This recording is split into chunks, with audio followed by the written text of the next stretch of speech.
Oh, yo. Hey, Willie, what's up? Yeah, no, you're saying that you got to check your VODs every week to see It's the only way to what fucking your know. life has been up to.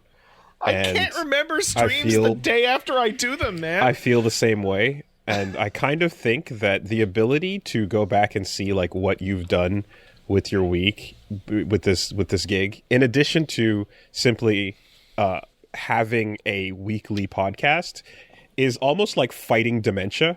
Because it's kind of running together a little bit. It's fighting dementia, and it's creating a journal that your brain can use to like log every 7 days and categorize them. It feels like it's a little thing that you can put your brain around in terms of a grouping of time, and you can then put together, what was my week? What did I do? It feels helpful in that way. Oh, I've got new dementia news for you, by the way. You might want to know this. Interesting. Okay. So, as you are, when you become an aged person and are at risk of dementia, if you cook your own meal at least once or twice a week, you offset the onset of dementia symptoms by about 30%. Wow. Okay. Yeah. Okay. I've heard things like this, but it's pretty much anything routine, right?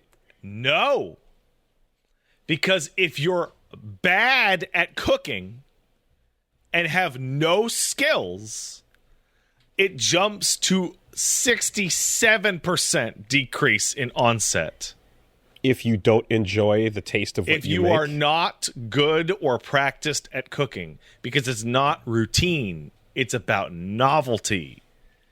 It's about learning a new thing in your 60s and 70s. Wait a minute. What were the percentages? 30 and 67.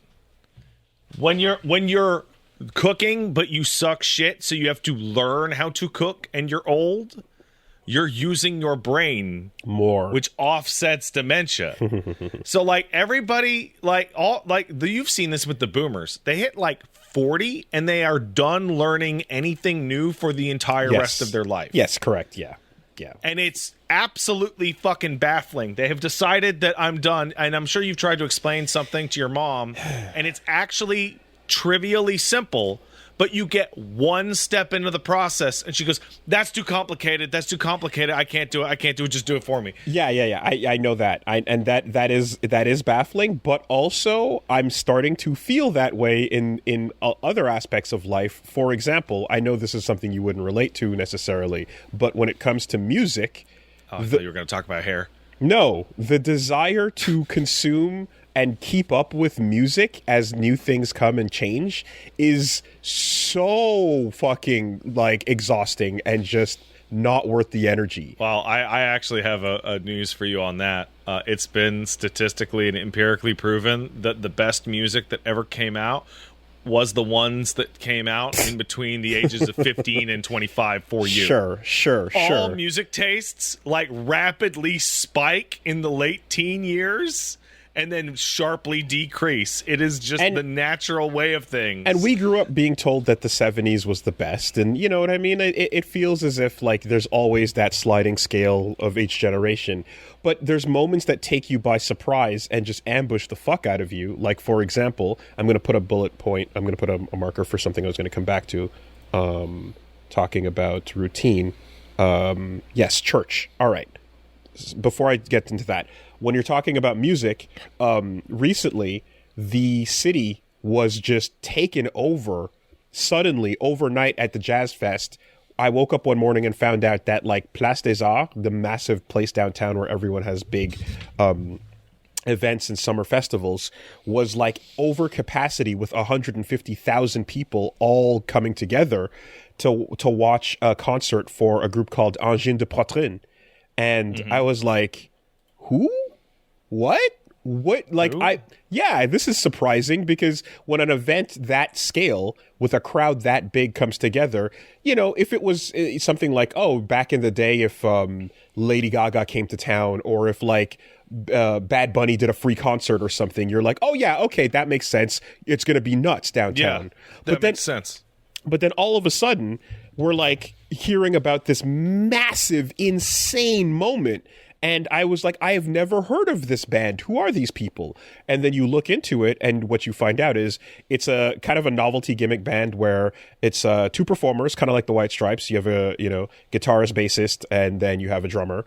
They're in full costumes with a bunch of polka dots on them, and they don't speak like normal language. They speak in weird sounds and French. other things.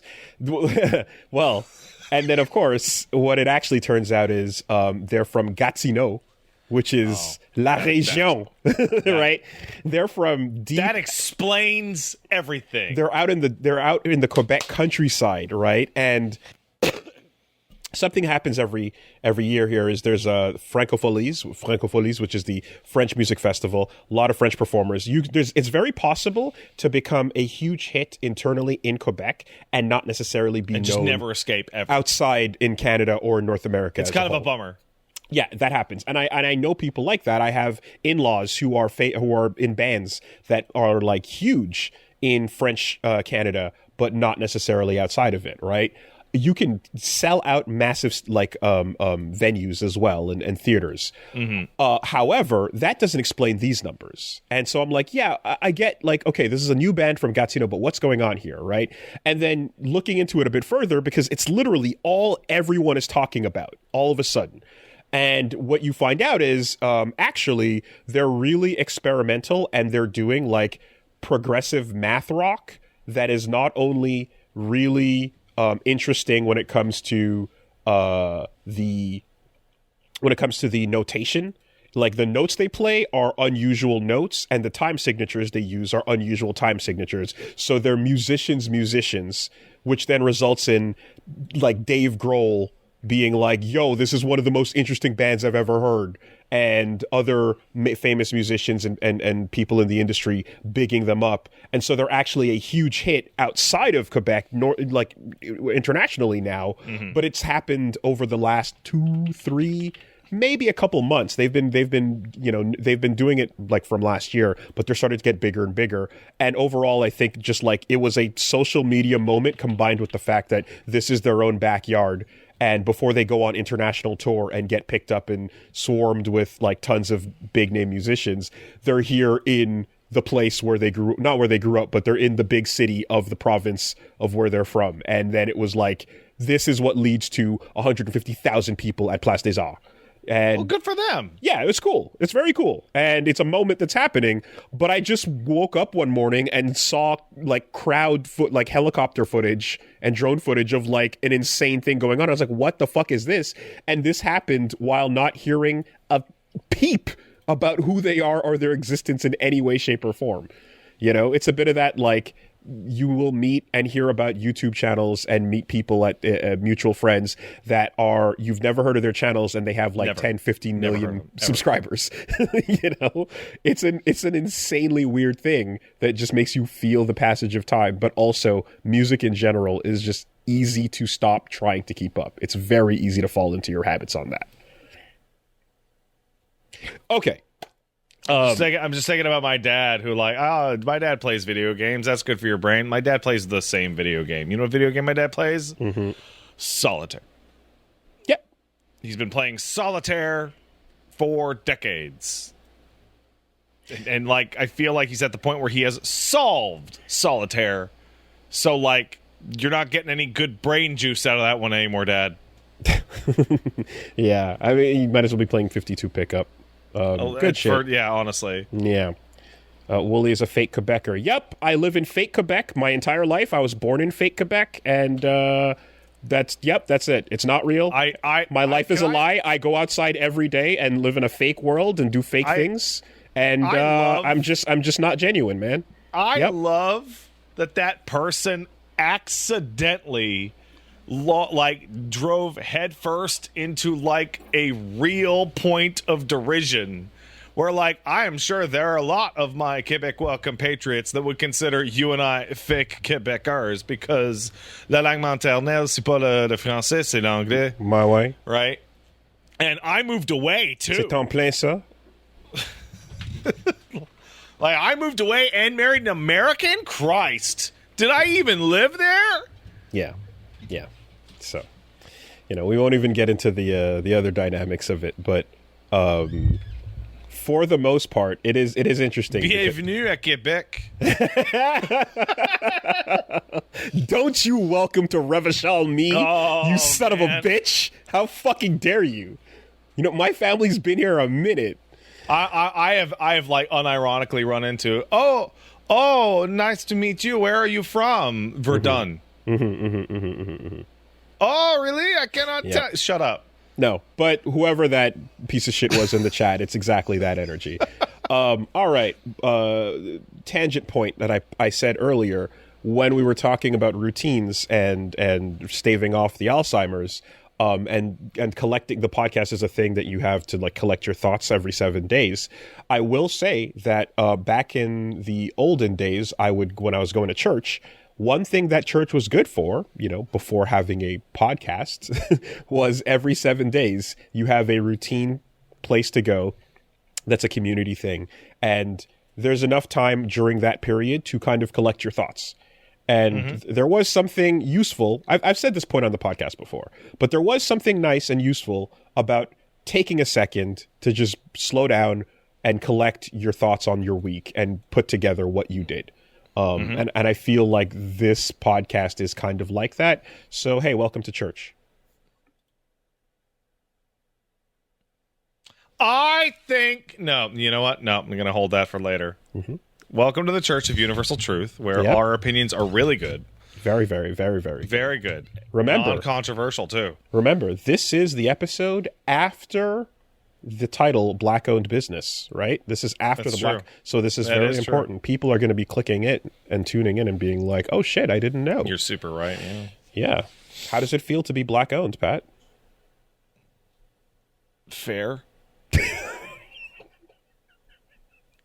Had it coming? All things considered, Had it coming? couldn't complain. Yeah, all right. Yeah. Shall we let the people in on an exciting new secret? Fuck, I'm so fucking good. Let's exciting new secret, the people. Well, Which will play a lot better to the video watching live audience. it will play a lot better to the video watching audience. Thank you for commenting on my drip, Pat. It is quite. Oh man, that is silky looking. It is very, very shiny and nice. It is a pretty silky looking It's covering shirt. your boobs excellently. It is. That's important. Let's take a better look at it, shall we? Oh my god, is that the Castle Super Beast logo? It is. In silhouette on a gigantic, beautiful shirt? Let's get a better look. Here we go. Hey, wait. The gradient on it seems kind of uneven. What's up with that? Let me see if I can get a little closer to the frame. Okay. Oh, no. I know what those are. Those are those disgusting titles that we keep getting in trouble for. And let me just click the post button right over here so that it's now nice and live. The text. Long after we all return to dust, when podcast is nothing but a memory, the unhinged episode titles will remain, and there will always be a perfectly rational, contextual explanation for each and every one of them. This is our legacy. The Castle Super Beast Legacy t-shirt and desk mat are now available, and you can get them over at orchid8.com/products/castle-super-beast. Orchid 8. Wait a second. That sounds familiar. Isn't that Bricky's outfit? That's Bricky. Shout-outs to Bricky. Bricky's helping us get this nightmare shirt on you. I'm going to put a link over there. There will be a link in the description. There's a link in the chat, and I've posted it over on the socials as well. You can check on Blue Sky. We've got a Castle Super Beast Legacy collection. Legacy shirt and desk mat. You can get one or other. Also, the clown... Your is back up for the clown I'm going shirt. to assume a highly limited time. Yes, exactly. And so what we have here, to just explain a little bit more, I suppose, it's a really nice, kind of smooth, shiny T-shirt material, and it's a gray on black, so the print is...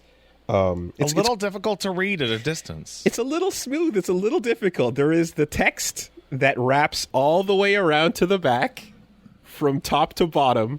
The entire shirt is covered in every single Castle Super Beast title. So, you're going to have to get pretty close. Yes. Before somebody is like, wait a second. Yes. And so the thing, right, is that, one, we know you're all not cowards, right? We know how you roll. And the details are quite clear here. And I went through a couple different versions of this with, like, the logo itself, the dragon logo being made up of a couple different things. And I was like, how notable do I want that to be? And I think the negative space version is the best, because when I totally agree. When the negative space version is as is, you see a very crisp and clean Castle Super Beast C logo. And when anyone is like looking at this from a distance, that's all it pretty much is. But as they get closer, if they're curious to get up and read it, well, it's on you. It's wearing on your body. And at the very least, there's a conversation you can have about how this absolutely, clearly, perfectly explainable title with great context can be heard if you listen to the full thing, but you always need to get that context, which it's always there. And you can tune into more from your favorite black-owned business that is class-conscious and progressive and all that good shit. And all of it. Just every checkbox, all of that, right? So get in there, everybody, and grab a shirt. Shout outs to Lee for helping with getting the final design together and getting that all together. A vision came to me of a shirt that was all titles. It came to me in a dream. I gotta tell you, you really killed it on this one, bud. Thank you. There's something to the idea of like, okay, all right, you say you're a fan? Well, wear this motherfucker out in public and get close to someone. But, and this is like actual, like, let's be real for a second here. There's also a desk mat, which can stay at home on your desk. Yes, it can. And the desk mat is very nice, and it's very smooth, and it's perfect for your mouse or your card games and everything else. And that, too, has the logo as well as all the titles, which can be enjoyed from the comfort of your own home as well. So you have all the cool prototypes. Can you send me a couple? Yeah. So I can wear it on my boobies? There you go. Mm-hmm. And then I have to stop wearing it once the kid learns how to read. There's I mean, or context, right? Context. Wait for context. Also, great drip for a first date. Yes, you're gonna just weed out all problems. That thread about listening to the CSB as a red flag could not have been better timed for this, because if your date reads a bunch of these titles and goes, what? Great. But if they go, maybe not so great. Maybe. But also, like I said, context is everything. So enjoy the legacy. The important part is to just keep in mind that truly, as the description says, when actually listening to the podcast in the grand dusty future becomes difficult to do, but somehow reading the titles is still possible, that's all that will remain. What does this run up to? Like, what's the last episode that's included on this one? Is it 378? No. This was made before that. So it runs up to at least a couple episodes ago. I can't tell you exactly where. There's a lot though. There's well over 350 at the very least. So yeah, that's cool. I was torn between either that or the other description possibility was just straight up quotations about hey Hunter, I listened to the podcast you've recommended and there's no fewer than 5 to 6 mentions of sore bodily orifices in the first few minutes, I don't think they'll be a good fit for our family-friendly event. I don't know what to tell you, man. I don't know what to tell you. It's just Yeah. So I just don't know what to tell you. Anyways, so basically, get in there. There's, going to be taking those, you can get the bundle, and things are going to be shipping out in August. Thanks, Bricky. Fantastic. Thank you, Bricky. All right. Shall I take the baton? Yeah, what's up, man? What's up over at the Madden household? I guess a couple different things. One, this is more like future. I'm waiting to see. It's going to be coming soon, but I've decided to go pick up what they call a cargo bike. A cargo bike? Yeah. So I was thinking about, ways to get around with baby, and there have been some pretty cool steps forward in terms of transportation tech. And something I've seen has been people. I know these fucking things. Yeah. People have been rocking bicycles with seats for kids on them. And I was like, those are a pretty handy looking thing to get around with your kid. But at a certain age, that doesn't feel as safe, especially if they're smaller, right? You want to wait till your kid's a certain age that can, take a couple bumps. Ambulatory to some degree. Yeah, before you want to just stick a seat on the back. I don't feel too comfortable with that. Maybe there's something. What you can do is you probably put one of them in those like bikes for dogs. With the mesh. Oh, okay. Okay, sure. Put a cage? Yeah. Right. Yeah. Or, I kind of thought to myself, surely someone must have come up with an idea for a front-seated thing that is more secure and has a large safety compartment for younger babies and kids to get around in. And sure enough, yeah, like that exists. It's a cargo bike. And there's a couple different versions of it you can go through. And I was looking into like how to go about it and what's what's safe and the technique that is required to balancing and such. And I went out to a spot where they have a great place here in Montreal. Shout outs to Allo Velo. They got it for me. And I walked in, and the person there was like, "Are you Bully Versus?" And I'm like, okay. No. Cool. Cool. Every time I've encountered that situation, they go, "Hey, are you?" And I just look at them straight in their eye and go, "No." Yeah, well, it didn't work. It wouldn't work because there was also someone I went to high school with that was like, "Hey, what's up?" So then you double down. You're like, "I don't even know who that is." Get away from me. I don't even know who the fuck that is. Actively run. But it was cool because basically I went in, and after looking at a couple different versions, what they have is three-wheeler bikes where you have also known as a tricycle. It's like a tricycle, but the two wheels are in the front, actually. The reverse tricycle. Wait, no, that's a trike. That's a trike, exactly. Yeah, it's a trike. It's It's a trike. It's not a tricycle, right? The kind of like the quad, but you have it in the front. What's cool too as well is these things are pretty advanced. I've taken a look and seen, there was a great, Not Just Bikes video about them too, about how they're like, if you have places where you got good bike lanes and a decent bike safety for transportation, you can take advantage of that, which fortunately at the moment, Montreal has a lot of good bike lanes. So, you can get has that one really good bike lane. There's that one, that main artery, and then they've added a bunch more too. Something that you basically can do is you get you can carry 500 pounds in like that front compartment with like a bench seat and everything, which is like that's two people. So and you can carry the baby and family. 480 pounds of oranges. Yeah, you can carry the family on the bike and go where you want to go and stuff. And so that's why I'm starting to see you carry 500 pounds on a trike? Absolutely. See, the cool thing is that, one, I have a lifetime of carrying around this. That's so true. These legs, I'm not confident in a whole lot about my body, but I'm very confident in my legs and my thighs. Wow, Pat, your legs are so disproportionately muscular, and I'm like, I've been overweight for a while. Oh, Oh, like I'm super overweight, but when I flex my calves, like it is Bern Horgarth dynamic anatomy in this bitch. My fucking muscles are ripped below the belt. And it's all from carrying this gut for my life. So I'm quite confident in my legs, I am.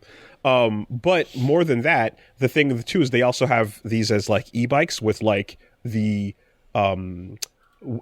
uphill assist on them.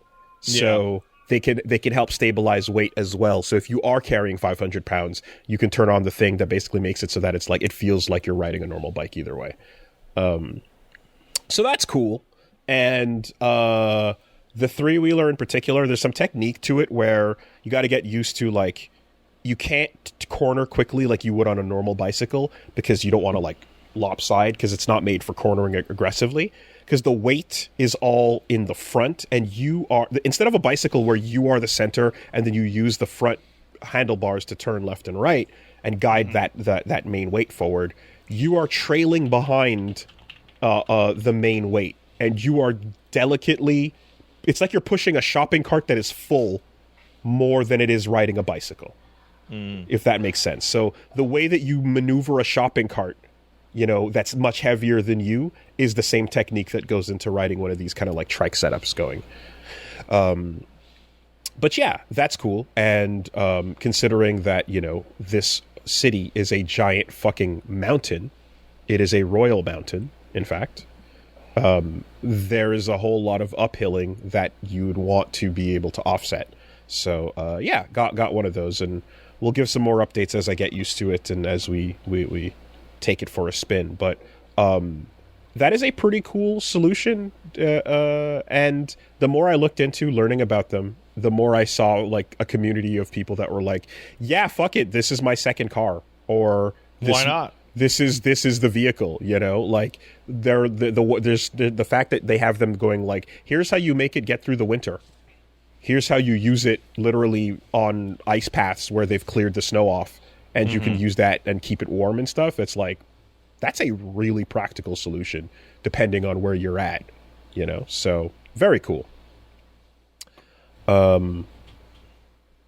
So yes, that was the first thing. I gotta say the trike is like, because as you were describing a cargo bike, I'm like, oh man, I'd never be confident enough to ride a 2-wheeled bicycle with my man, because I've taken some spills on a bike before, and my little man, I don't want him to take a spill, but like a tricycle, man, you gotta be a brain dead maroon to fucking flip that thing. So the funny part is I walked in expecting to want to get a 2-wheeler, because when I was reading about it online and looking into people's reviews and everything, I saw a lot of people saying trikes feel so different from bicycles that you might feel more comfortable on something 2-wheels if you've been riding bikes your whole life, right? Yeah. And so I was like, okay, let me go try that. And they do have the cargos that have the 2 wheels that you're more or less balancing on, and you put down a kickstand to stabilize the whole thing.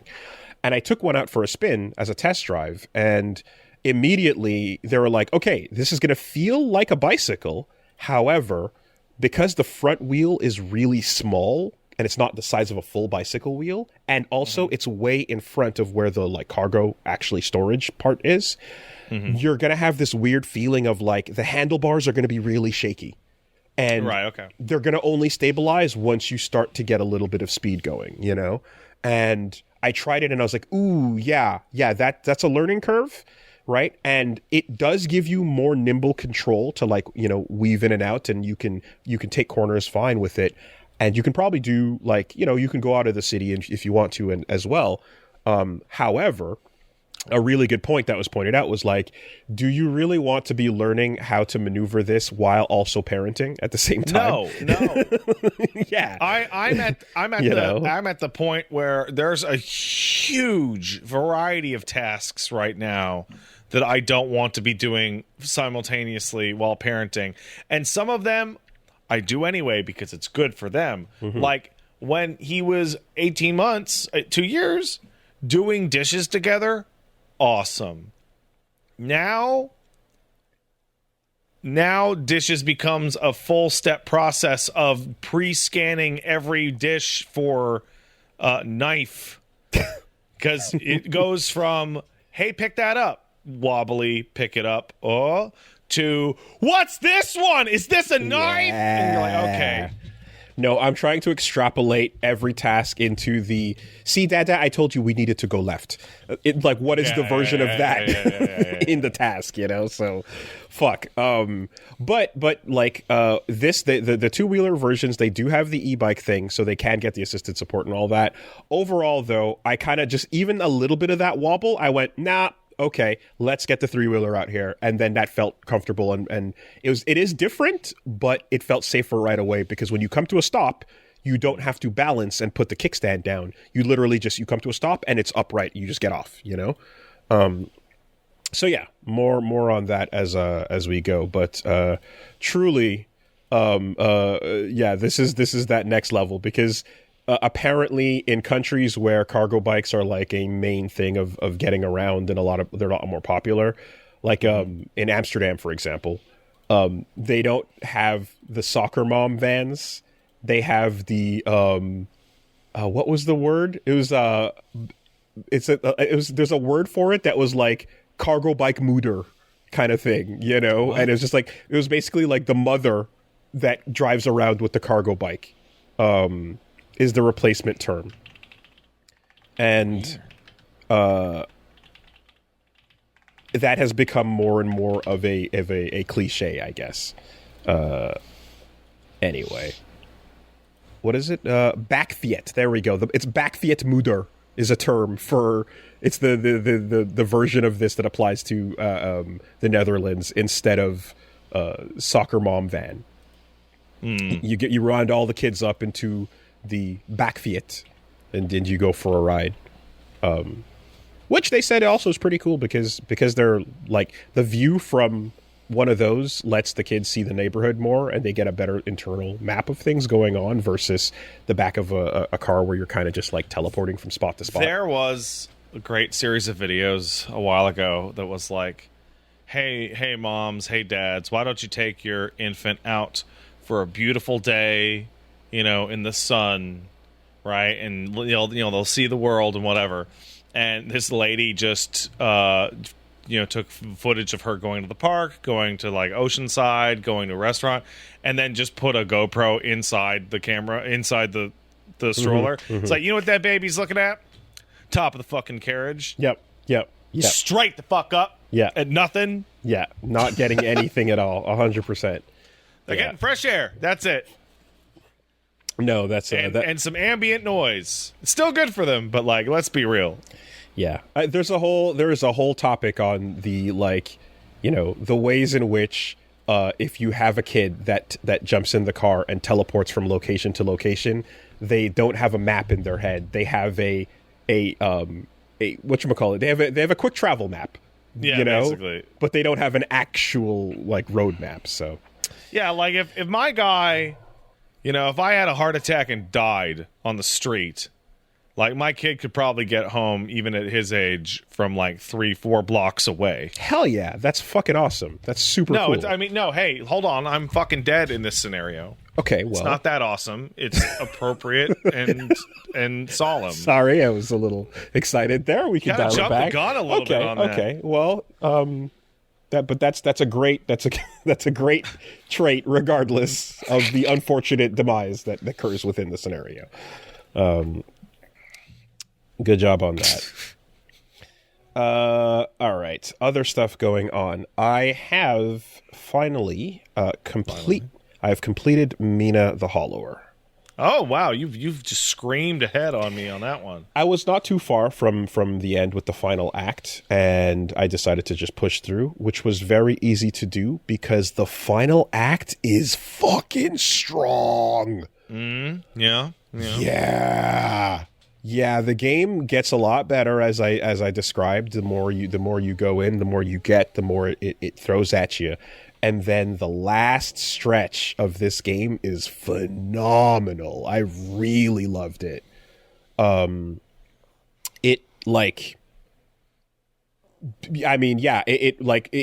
all the things that I was annoyed with in the beginning and the platforming stuff, they really perfect it is the best way I can put it they perfect the design by the end. And this is all like not even seeing the new game plus stuff. This is just regular new game. You get an amazing final area into an amazing series of like final challenges.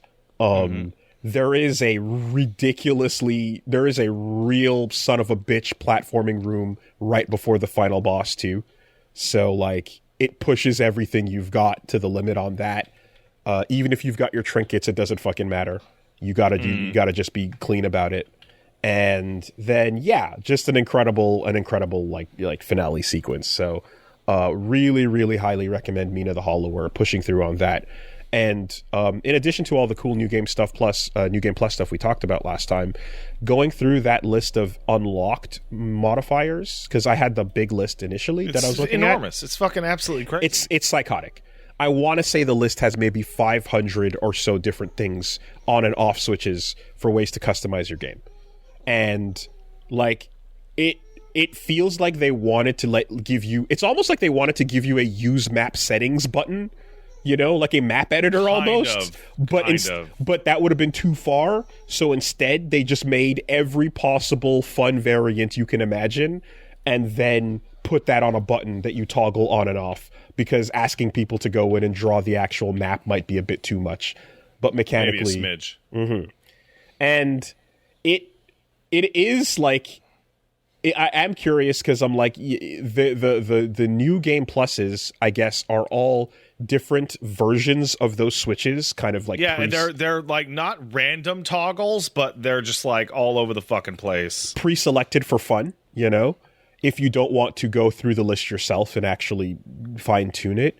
But without using kind of gradients and you know levels to it, I've never seen a game with this many modifiers. It's the most I've ever seen. I'm sure if you like dove into some nightmare game made on a keyboard like Dwarf Fortress or fucking Caves of Cud, you would.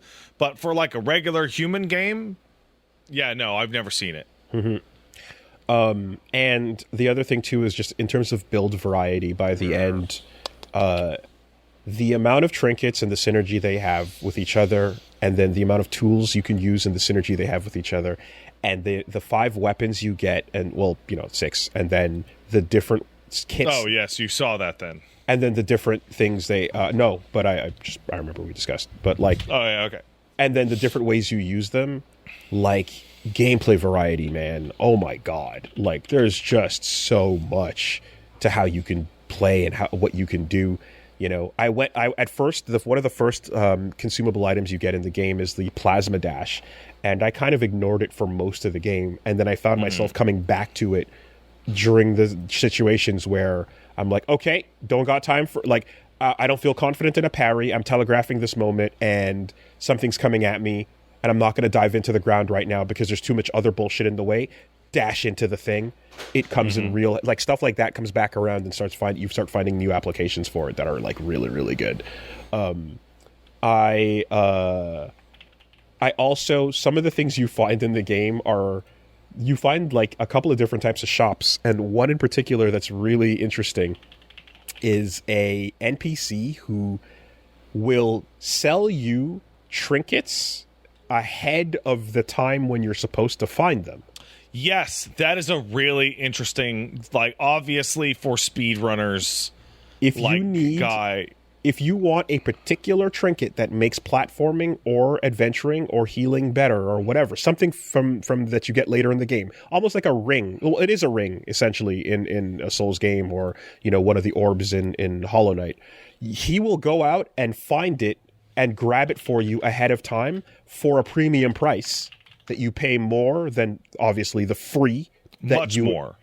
Yeah, you pay thousands for it instead of just finding it for free. And when you eventually get to that chest in the game, you open it up and there's a note that says, "Hey, grab this item for you." You know, but this is where it would have been, basically. And you can't buy the item and get it immediately either. You buy it and then it gets brought to you by the time you clear your next tower.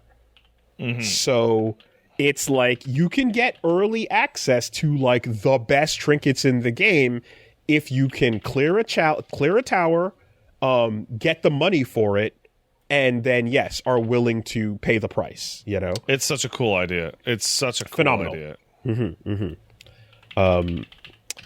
And in the end, I ended up rocking the summon item ability where you send out the little chained astral chain kind of little creature. Oh, that guy's incredible. Did you get the poop that makes the flies from Isaac? No, I didn't. Interesting. Oh, there's hold on, Mina the Hollower fly. It's fly bait. Okay. You get it from Midden, that super gross weirdo you meet in the swamp. Okay. If you get a hold of him, you get a trinket that is a poop from Binding of Isaac. Huh. Sorry, no, you meet him in the crypt. Okay. The disgusting freakazoid. Okay. And when you kill enemies or do damage, it summons like Binding of Isaac flies around you. That's interesting. That like follow enemies and do damage. Yeah, I mean I got the one incredible. Yeah, the one big fly is super great too, because like if you have it out long enough and you know how you can increase your trinket usage. Mm-hmm. If you get your trinket usage high enough, the fly that comes out on the chain gets tough. It levels up over time. Yeah, its color changes, and then it eventually super busted. And it eventually hits a maximum leveled up color, and when you detonate it, it does a fucking screen clear, bomb. So I used that for a good bit towards the end, and I also pulled in the parry, the medallion, the plasma dash, the extra heals, and the intravenous kit is really, really good too. Mm. So you basically get, when your life goes below 50%, it does an auto heal and it doesn't do the animation. It just happens automatically, right? But the downside being that you cannot wait until an optimal time to heal your life. It's going to use it early, So the trade-off is like, don't worry about heal timing, but you're going to go through them faster if you're not perfect on your timing. So anyway, Mina the Hollower, after beating that, fucking great ass game, and lots of fun little bits too that are the game is paying attention to what you do and your actions, and it reminds you of that wherever possible.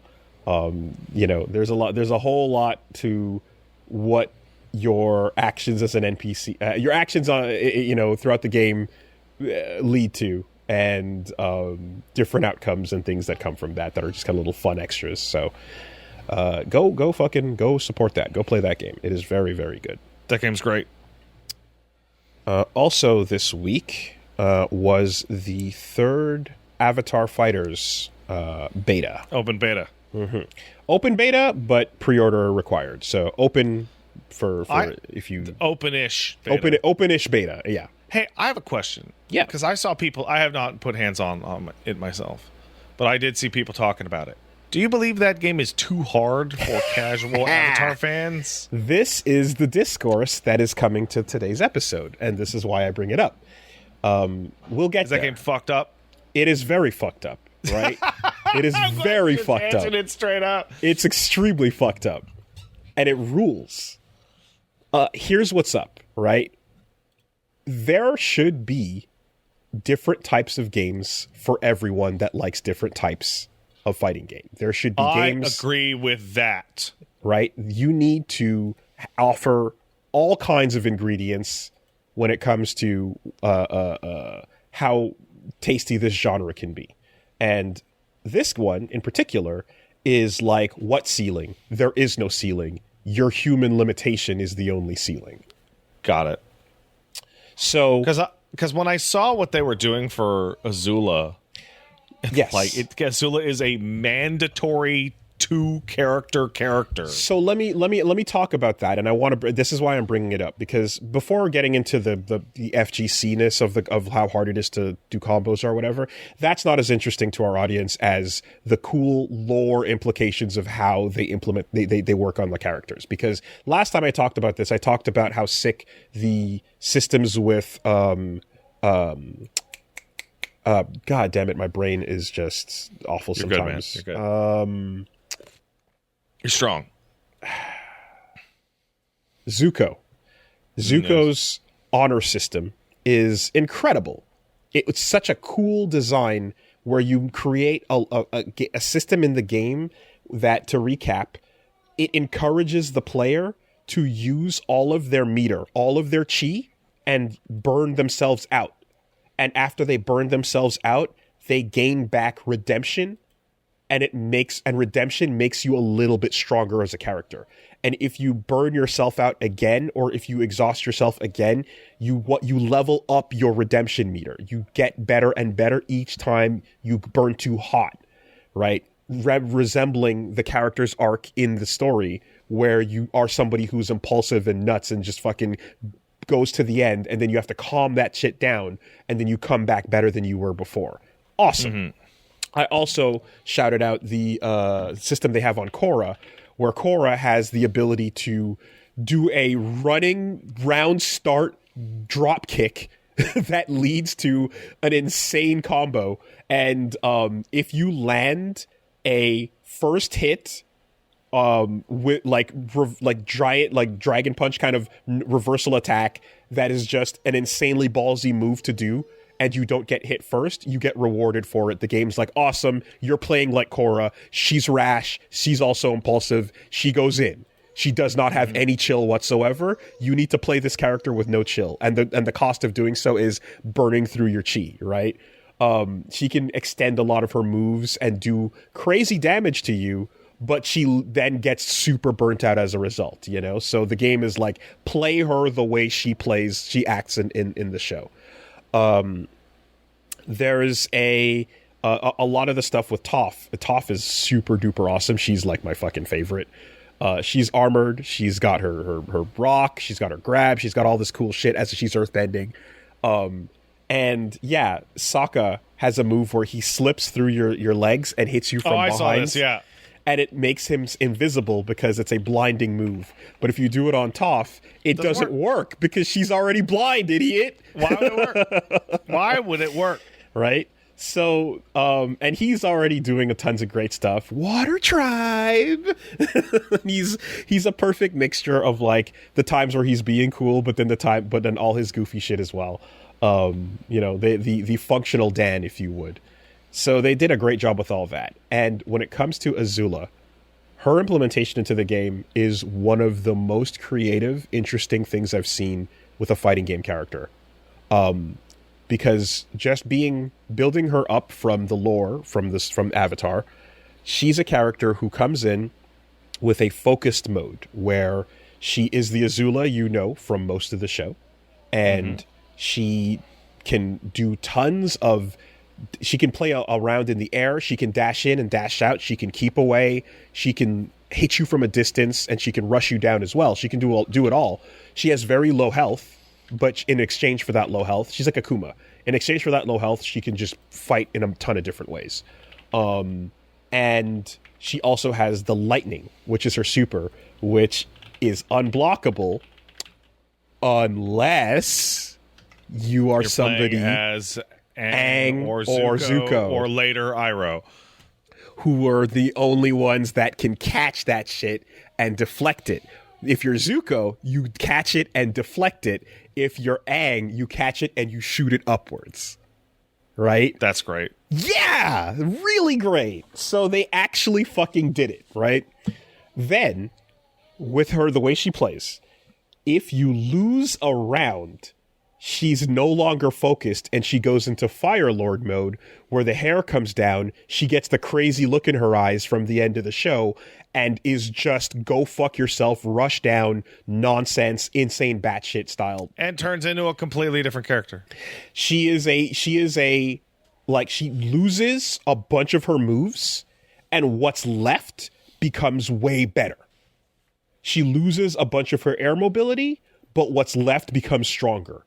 And so here's my question, because this is the most interesting thing that could be. Is the first version of the character better, but only if you have super, super high execution? Yes. That's perfect. So if your execution is fucking perfect and on lock, you won't lose a round, so you don't play as the second version. The focused version of Azula is harder to play and requires better execution and better focus to play her. That's ideal. That's literally like a fantasy of the way the character should work. And if you lose a round, fuck it, I don't care anymore. Anything to win. It's the coolest shit I've seen. It's you go really from a great. super technical character into full-on soul bad guy gorilla mode. That's it. Dragon install conditional on round loss.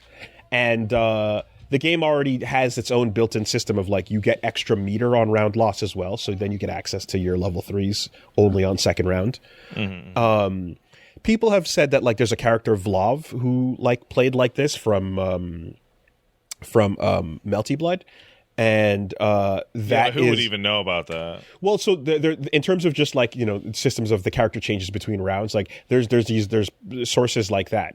In terms of just like diegetic, just really perfectly lore accurate, the character fantasy, to use the word, right? Yeah, this is some of the best I've ever seen. Thinking about what the characters are and who they are lore-wise and turning that into gameplay, fucking phenomenal. And if you're somebody who's actually like, okay, that's too much for me, I don't want to actually learn how to use 2 characters. So everyone has a variation list they can pick from one of 3 styles. And if you're Aang, for example, you pick Appa, and you get one series of like air or cancels from that. Or if you pick his little buddy, the little monkey, I forgot. You get a better air control and better air gliders, right? I remember the little monkey man name. Weird.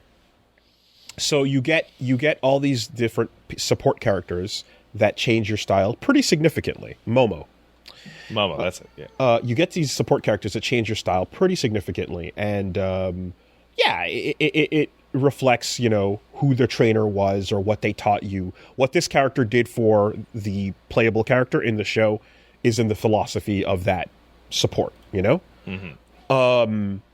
When it comes to Azula, you can pick her main mode, which is that allows you to do the systems I described, which is you lose the first round and then you switch over.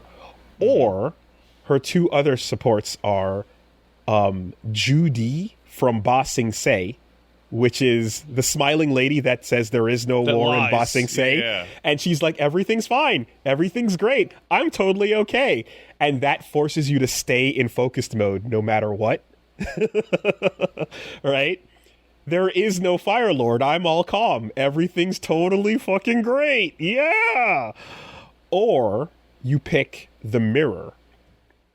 And the mirror replaces the background character with just the giant mirror from Azula's room that's broken with a reflection of her mom in the glass. Okay. And that is what sits where your support character would be. And when that mirror is on the screen, you are always in Fire Lord mode. Okay. Isn't that awesome? It is. That's super cool. Everything about that is a phenomenal attention to detail for this great implementation of the character. Fucking sick. So, now, with all that fun stuff, the game getting hands-on for this third round, just like I reported in previous versions, it is unforgiving and asks a whole lot if you are trying to be stylish. If you want to do the crazy combos that you see people that are, pro players are doing, the sky is the limit. And it is there was a moment where... Do I want the sky to be the limit? I know a whole lot of players who do because they haven't been able to do so in 20 plus years, right? This is like, and this is the thing about the sky being the limit is that it's up to the player how far they want to go. It's up to you how far you want to take it. But if you're somebody who enjoys pressing buttons, and we say this term a lot in like fighting game stuff, but what that really means when you hear someone say, you love to press buttons, or I really love pressing buttons. Look at this guy pressing buttons over here. Yeah. It means you like doing complex things and you enjoy like not being passive when you play. You enjoy literally more actions per minute. If you want better APM or higher APM requirements for when you play. People who are, people who play characters like Crimson Viper, people who want to do El Forte's Run Stop Fierce, hitting buttons, go, right? Versus the slower Samurai Showdown-esque player that is going to go for a wait and counter hit and then do your thing and then chill for a bit, right? No lame. You don't pick Honda because you like to press buttons. No, man, you pick Honda because you like to hold down the fuck back. So what you get with a game like this is a really clear return to what older combos used to be. And to get a little more technical, after Street Fighter 4 came out in 2009, that game had one-frame links, which is essentially you have to sometimes manually time one. It's for psychos. Yeah, it's for like it's you have to up psychos. You have to time. It's one frame of 1/60th of a second. You have to manually time the button presses to have that amount of space to perfectly continue your combo. Right. It's doable with a lot of practice and muscle memory, but it's extremely hard to do, and especially under duress when somebody's trying to hit you or beat you in a tournament or just fight whatever. It's hard to do. It's hard to do in training mode when no one's bothering you, much less when you're in the middle of a fight. But some people really love that. Some people are all about that. The Marlon Pies of the world, designing the more complex characters for 2XKO. Marlon, just stop it. Just calm down. Love that type of thing, right? Sako is another player from back in the day that used to just go crazy doing really advanced shit with Cammy and going nuts. People who love doing long, crazy combos and long, demanding things.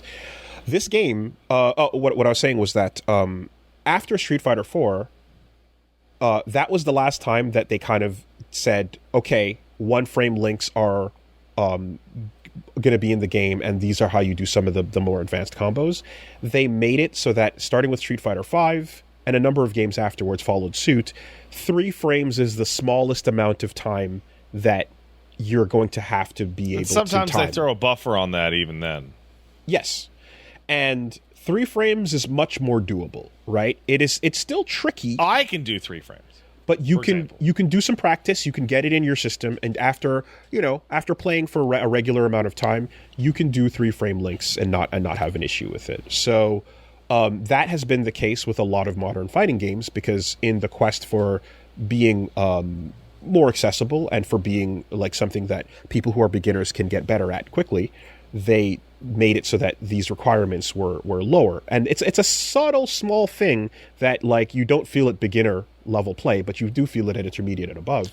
I would say at me and you, who are like, I would say are intermediate and above, right? Mm-hmm. Once I got to that range, like playing something like, Street Fighter 6 or 2XKO, I'm like, oh, I can practice these combos in an afternoon and do them instead of blowing a whole weekend trying to get this Run Stop Fierce shit going on and just fucking get nowhere. Yes. Like, nowhere. So, sidebar, I learned about myself personally when I was playing Blanca in Street Fighter 4, and Blanca's, like, one of his optimized ways to confirm, one of the best ways you can land his Ultra on your opponent in that game is to do his crouching light kick 3 times in a row and then go into his big Ultra, right? Mm-hmm. And each of those light kicks and then the big Ultra he does are all 1-frame links apart from each other. Yeah, fuck that. So you have to do 3 in a row, and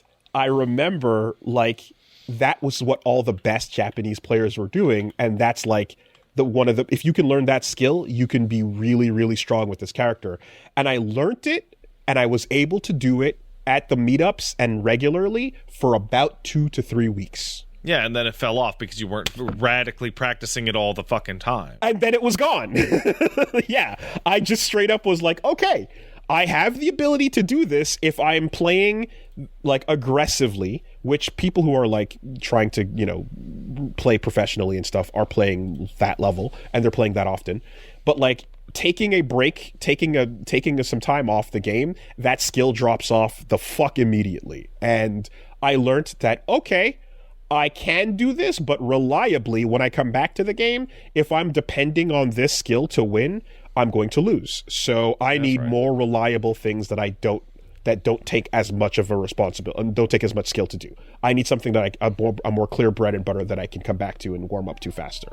Because I'll tell you, nothing feels worse than trying to do something that hard at a tournament that you've traveled to, losing because it was too hard in the moment, and now you have to fucking take a bus back home for 6 hours. Yeah, it's I mean, this applies to any game that has any input requirements, but like for me, there's always been the balance of like, listen, this character's really good, but can I make the character really good? I don't know. Let's look.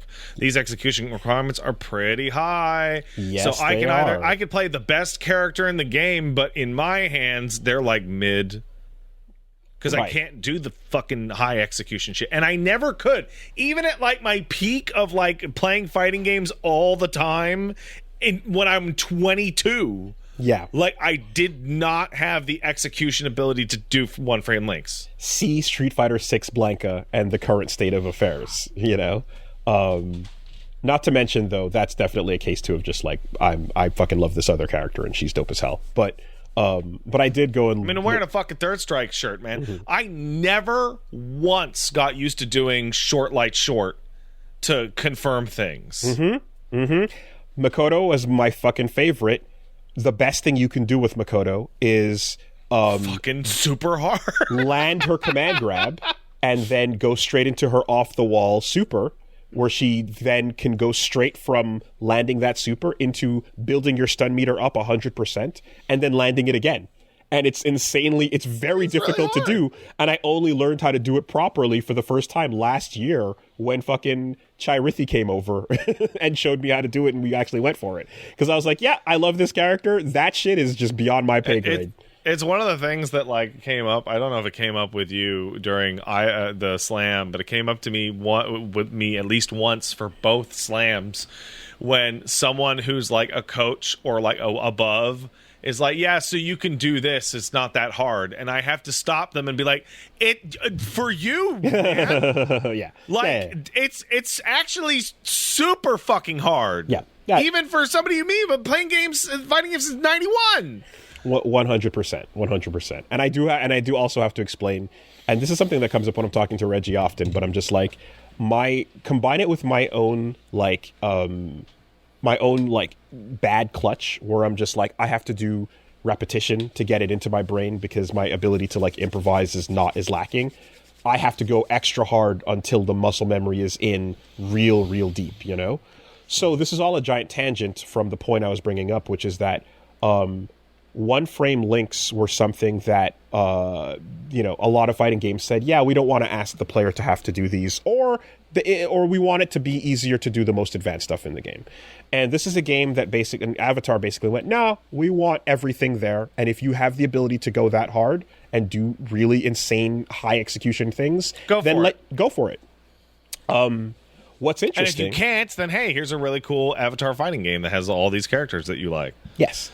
And spending a little more time, you also do not have to do those combos to get decent gameplay out of it. You can do simpler combos that are shorter and do decent damage as well.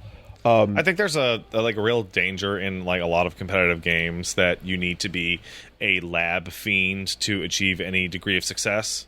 Yeah. Which is not true. Like, and I can describe that in fighting games, but I can also describe that in shooters like Fortnite. Like, you see the people who just turn into a skyscraper as soon as they encounter a gunfight, and I can't crank 90s. Like, fuck, I can't do that shit. And it's like, use your big boy brain or your big girl brain and just work around that shit. So that you don't have to do the super high execution stuff. Yeah, you do have to play grapplers. Just play a fucking grappler. All heart, no brain. Yeah. The thing with it though is if you're somebody, okay, I got to make a tangent. I was going to make a point about you should have a notepad. I'm going to make a note about combo scaling, but before I talk about that, when you talk about playing a character when you're somebody who goes, I know I don't have the execution, what you have to usually do, and this is absolutely what I do, is you have to, if you are able to play a simpler character that does simpler things, And to be successful with them, you have to get better at defense, right? Yeah. You have to get better. But defense is boring and cringe. Yeah, well, if you're able to, even though you can't like do the insane combo that's coming at you, if you can block that crazy Sonic Fox mix-up that's coming at you, and then land your simple but reliable counter, you can still keep up and play. You can fight. This is real, you know? The deal is, though, is that, like, learning to get good at defending is a whole other place to put your skill set, and you have to be willing to work on one or the other, right? Ideally both, but some people go, I'm just going to do my combo. I don't care what the opponent does. I'm going to play a one-player game all day. And then other people will go, I know that my ability to do that is limited. So like me, I'm going to work on my defense so that I recognize most of what your character is doing and how you're coming at me. And I'm going to be ready for it. And even if I don't land the optimal amount of damage, I'm going to land enough damage that this is still a real fight, you know? Okay, so to go back to what I was saying, when you do fancy, crazy, long super combos in this game, especially with a character like Azula, where she's doing Magneto loops on you in the corner. She's doing all sorts of, she's doing Marvel nonsense. Absolutely. And, you know, as they do say that white boys can't play Magneto, so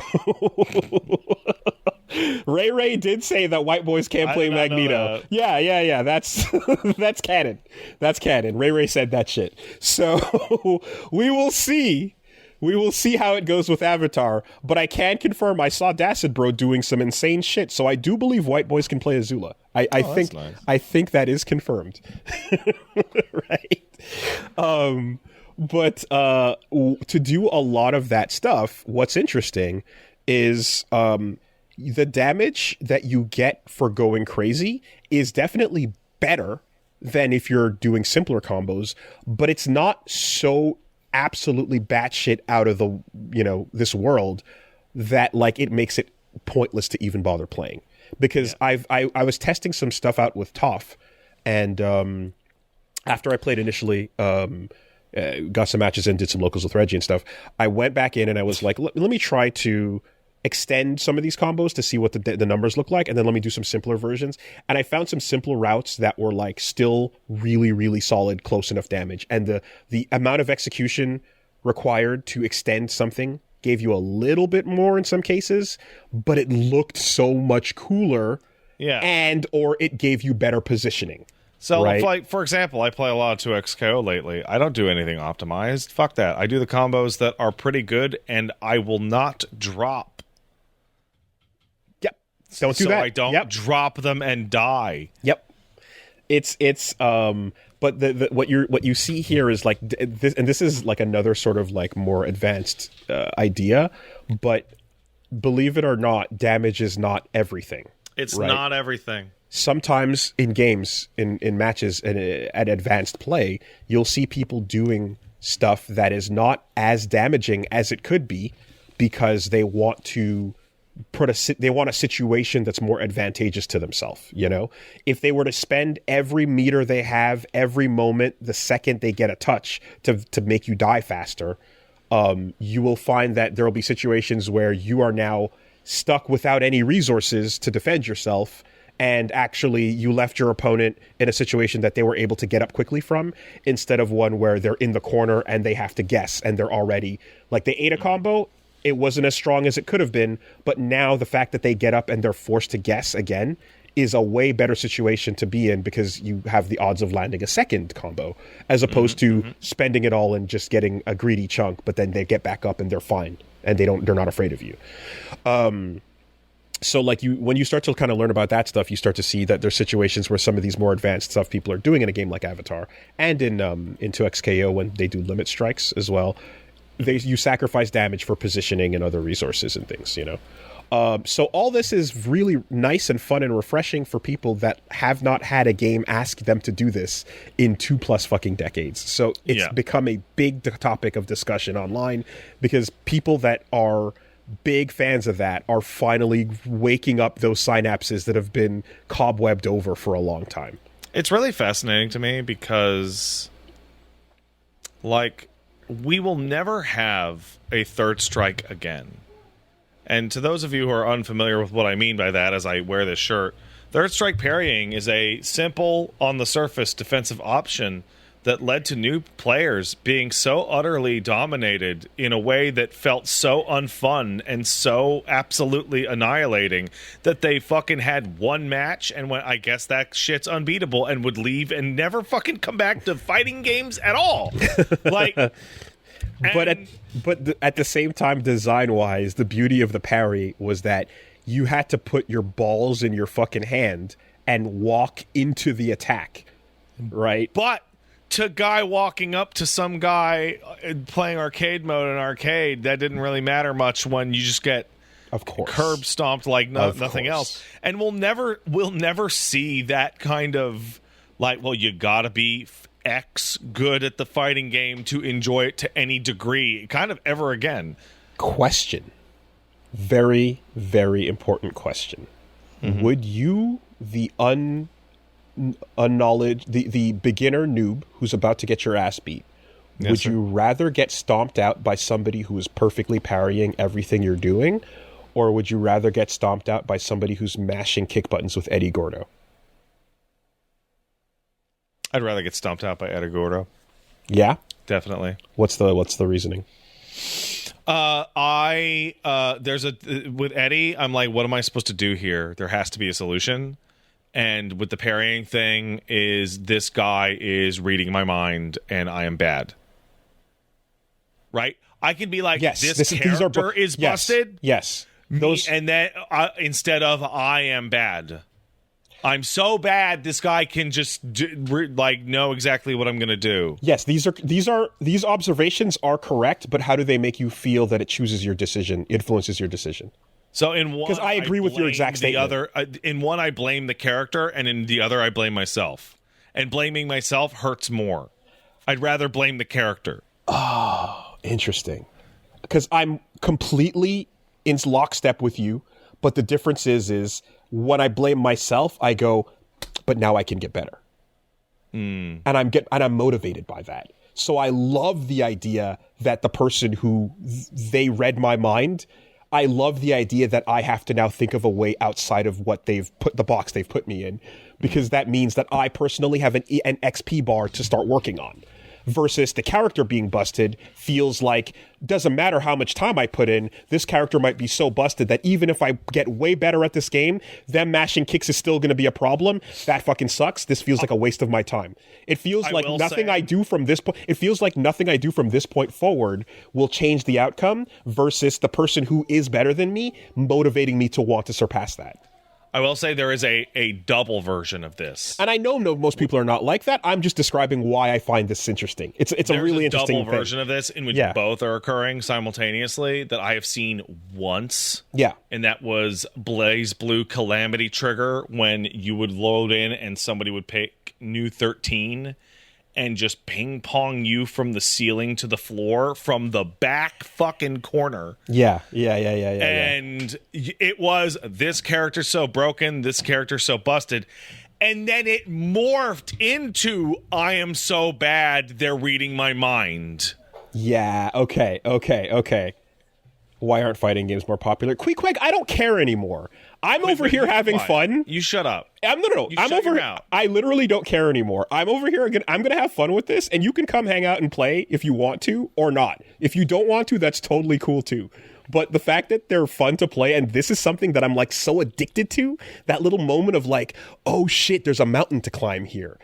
I love that feeling so much. It gets me so excited, right? The moment that we're talking about with walking up and popping that quarter in or so, or whatever the case is, like the other thought is, oh well, I guess I should be playing Eddie Gordo too, right? And then like which you did for a little bit, right? That's the other play. That's the other play in the situation, But whatever the case might be, the idea that like at least one new fighter is going, hey, this is kind of the way things used to be, and here's the weird part about Avatar as well. I don't know how balanced all of this really is. It remains to be seen. It feels like the answer is not very much at all. Remains to be seen. It feels like what they're doing is saying, fuck balance, do what is maximum fun with each of these characters. And that is that's also a DNF Duel philosophy, but DNF Duel, repelled people for other different reasons. In this instance, though, it's tapping into, just a long-lost feeling, while also being an excellent representation of the characters, the lore, the bits, the things they say, the lines they have, all the little moments and stuff that really are great for the actual, just the property Avatar. It's nailing both, and that's what is just a real success here. And I think that just for that, it's probably gonna sit in a really healthy place, because as we all know, even as a spectator thing, even as a anytime something is really complex and has a lot of people that are doing cool shit in it, there's an appeal to people outside going, oh fuck, that seems cool, I kind of want to I want to watch that, or I want to see it, or I don't know if I can ever do that, maybe I can't. That little pocket of interest will always exist. And fortunately, if you are interested in checking it out, the game's fucking $30. Yeah, $30 is a nice price. It's a really nice price for IP fighting game. For a game people are going to be very excited to play. I can see people. This is something we've talked about a while. Was how do you pull people off of Fightcade when you're re-releasing one of your old games? Well, okay, I have an actual response to that, which is yes, that can be hard, but also the amount of people actually playing Fightcade is necessarily limited as a full-on emulator. But whenever you're releasing an old game, people that are interested in that old game, your audience is up on Fightcade, right? Those are the people that you're trying to reach because they're sick. In addition to some new folks. And this is the kind of thing that this is the kind of game that can pull people off because it's degen hours, So yeah, this has there's, as you describe some of this degenerate fighting game shit, there's just a aperitif of Sailor Moon energy on this. Of just absolute, it's fun. Is that busted? Yeah, fuck it. Yeah. Oh, it's fun. It's fun to do.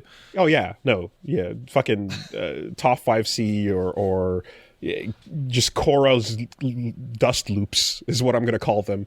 Korra has you in the top corner of the screen, fucking you up like Saul Bad Guy in fucking older Guilty Gear games. It's crazy. So all of that is just and then the thought now is every time you think of a new character showing up, you're what's Aero gonna be like, or Iroh gonna be like, or Kuvira, or any of these characters. It's you have that the lore implication, and then you go, what is the degen sicko what mode? Stupid nonsense are they gonna bullshit do with this? Right? How disgusting is what's her name, Lin Beifong? How disgusting is her metal whip loop pull shenanigans gonna be? Probably Thresh-ish. Full screen command grabbing you, get over here from anywhere, absolute batshit wild mobility with her ziplining across the screen. But you get to think about the lore and then the most disgusting iterations possible. So yeah, this is real fun. This is real solid, good stuff going on with that. And we got to take a break in a little bit because this guy's got to go eat some food. No problem. Just wanted to end off the conversation by saying, speaking of food, that you want to offer something for everyone, and there's no other game currently like Avatar. So yeah, where'd all the sickos go? This should exist. I guess they stayed where they were. BRB. All right. Well, while we're here in the middle of things... Apologies, everybody. I'm eating a scone. That's good. You can take your time to do that. Let's take a quick word from our sponsors in the meantime. This week, Castle Super Beast is sponsored by Castle Super Beast. Go to the new shirt and desk mat you can get at orchid8.com/collections/castle-super-beast. Do it. And you can get the new Legacy shirt and desk mat, which have a excellently placed list of all the beautiful titles that our show has been made of up until this point, shaping out a cool little Castle Super Beast dragon. Dope as fuck. Can't wait to see the context and conversation. This is a coffee table shirt, you know? Something to talk about around the dinner table.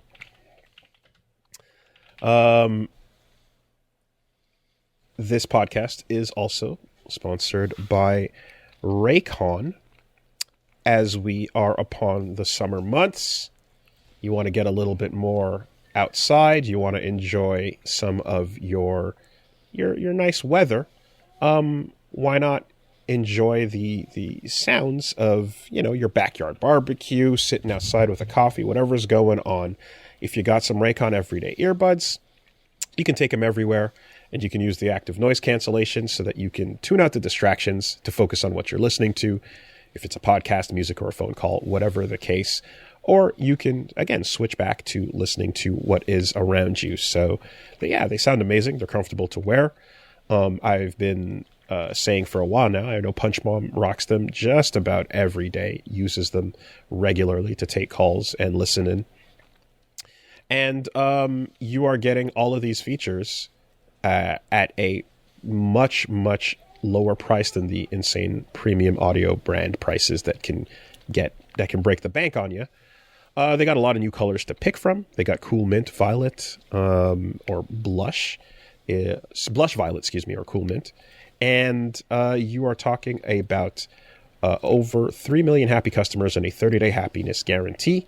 So I guarantee you'll be happy for 30 days. There you go. After that, and you're paying half the price of, again, some of the bigger brands. So no reason to overpay on some of this stuff. 32 hours of battery life with the case is really good. Quick charge function is fantastic because you can get 90 minutes of playtime out of 10 minutes of charging. You've explained that to me 10 times, and I still don't really get it. I'm just gonna go with its magic. It's really it's one of those things where if you're at an airport or a bus station and you have to sit next to an outlet to charge your stuff, you plug in for just a couple minutes and then you're good to go for over an hour. It's just that simple. If you're somebody who finds it tricky to, manage your battery life and stuff, quick charge is perfect for that. You want to get in there with your pair. The Everyday Earbud Classics are a great option for everyday listening. Go to buyraycon.com/superbeast to get 20% off. Thanks to Raycon for sponsoring the show. That's BUYRAYCON.com/superbeast, and you're going to get 20% off. Check them out. Thanks, Raycon. Thanks, Raycon. This week, the podcast is sponsored by Shopify. You are somebody that might be looking to get into the world of online business. You might be wanting to set up your shop, or you might have an existing shop that you want to get out there. The storefront is a very important thing to consider when you're getting your online business going.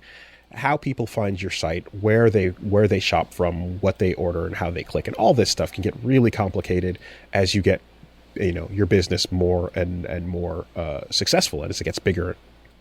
So you need something like Shopify on your side to help you get the word out there. Not to mention, if you expand your business and get into one of those, if you get into international shipping, returns, things get a little more complicated. Shopify is perfect for making all of that real easy. Not to mention, of course, they've got the award-winning customer support. So you want to, take your business to the next level. I know that, again, when we were just getting shirts out there, it was real useful and easy to get. Highly Shopify. Difficult. Everything is difficult when all you know how to do is click record with a microphone in front of you. Oh man, don't blow up our spot like that. Oh my god. You would be surprised how difficult things can get. But yeah, it's nice to be able to just simplify the checkout process. I know that I use the shop app regularly, so it's when you see the button and it's easy to click on and everything goes to the same place and it tells you right when it's getting to your door. I find that particularly handy. So yeah, you can jump in there with millions of businesses worldwide that have also taken their business to the next level. So what you want to do is start your free trial at shopify.com/superbeast. Again, you can start your free trial at shopify.com/superbeast. shopify.com/superbeast. Thank you, Shopify. Thanks, Shopify. And last but not least, this week the podcast is sponsored by Brooklyn Bedding. That is a mattress that you can magically have delivered straight to your door. It arrives at your house, and you have a box that is not insanely big that you can pull inside. And it's kind of crazy because when you're getting a bed, the world that I grew up in was one where you had to go down to the mattress shop, and then over at the mattress shop, you had basically a used car salesman come up to you and go, you could fit so many whatever the fuck you want in this bad boy and smack the top of it. And then you're like, how many other people have taken this for a test sleep drive? I don't know about that. Zero. It's brand new off the lot, and you're like, I don't know. Doesn't seem like it. Doesn't smell like it. Not to mention the pricing that you get from said used car salesman is not used. So whatever the case, that stuff was sketchy and it sucks, and that's not a fun way to go. Nowadays, you can get a really nice, fine mattress from something like Brooklyn Bedding, where it's, again, delivered straight to you, and you can get a nice mattress where your spine is supported, fully relaxes you when you sleep. You're getting so many hours of your life dedicated towards sleeping. You might as well invest in... Ideally, you are, anyway. Making sure that you are not hurting yourself with a more comfortable bed. I got a mattress topper in particular from Brooklyn Bedding that went over top of mine, and yeah, you just have a nice softer feeling to it, but not too soft because I like a bit of firm to make sure my back is supported. After injuring it in the past, that's pretty important to me. And it's something that you need to breathe during the hot, summer months as well. So the fact that they've got a lot of those options for you as well. If you're going with Glaciotex covers, copper-infused foams, temperature-regulating materials, so you can stay cool and comfortable all night long. Brooklyn Bedding is one of the few mattress brands as well that is offering 120 night comfort trials. So if you love it, then you're good. And if you want to return or swap it, you can do so hassle-free.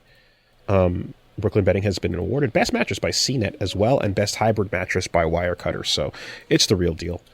What you want to do is head to brooklynbedding.com, and you can use our promo code SUPERBEAST at checkout, and you'll get 30% off site-wide during the 2026 promotion that's currently going on.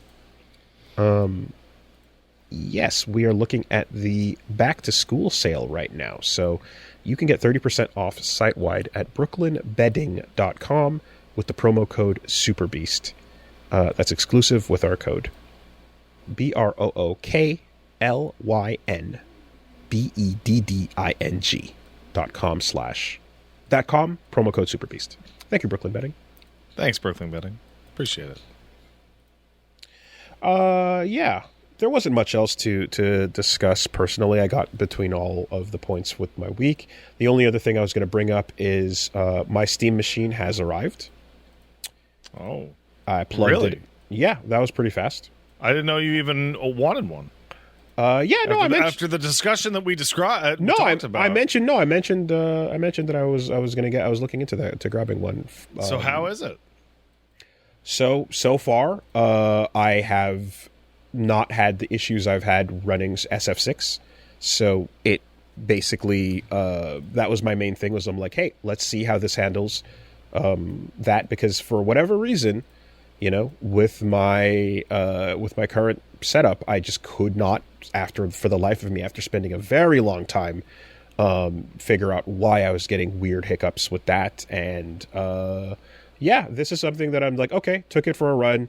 Everything seems to be, smooth running well. I know the overall the CPU is better than a PS5, but the GPU is technically inferior. It's closer to like a 3060, I believe. So, yeah, but it's not running Windows, right? So it's like not running Windows. It's kind of its own beast. So that frees up a lot. Ideally, it's just running the Steam OS. And yeah, I mean, not much to say about it so far, except, you boot it up and it basically boots up. It's the same OS as your Steam Deck. And I've, got to do a couple more durability tests. So, I'm probably going to boot up like something like Cyberpunk and see how it handles that and stuff. I got the 2 terabyte one. So just to make sure that I can have, essentially, I'm thinking about it as like, my choices were like a video card upgrade or grabbing one of these. And anytime I want to run something on PC and I'm not getting decent results off of my computer, this will be something I switch to and just have that alternative ready to go. So that makes perfect sense, honestly. Yeah, it's literally just to stream the AAA PC shit that is my setup is just not playing nice with. And for those purposes, I don't need a Windows. I don't need anything. I just need game to fucking boot and go, I'll more to report in after I do some more testing with it. But I will say at bare minimum, shit's doing what it's supposed to do. Can you imagine? Can you think like things are doing what they're supposed to do as a piece of technology? Is that not crazy? It would be nice. I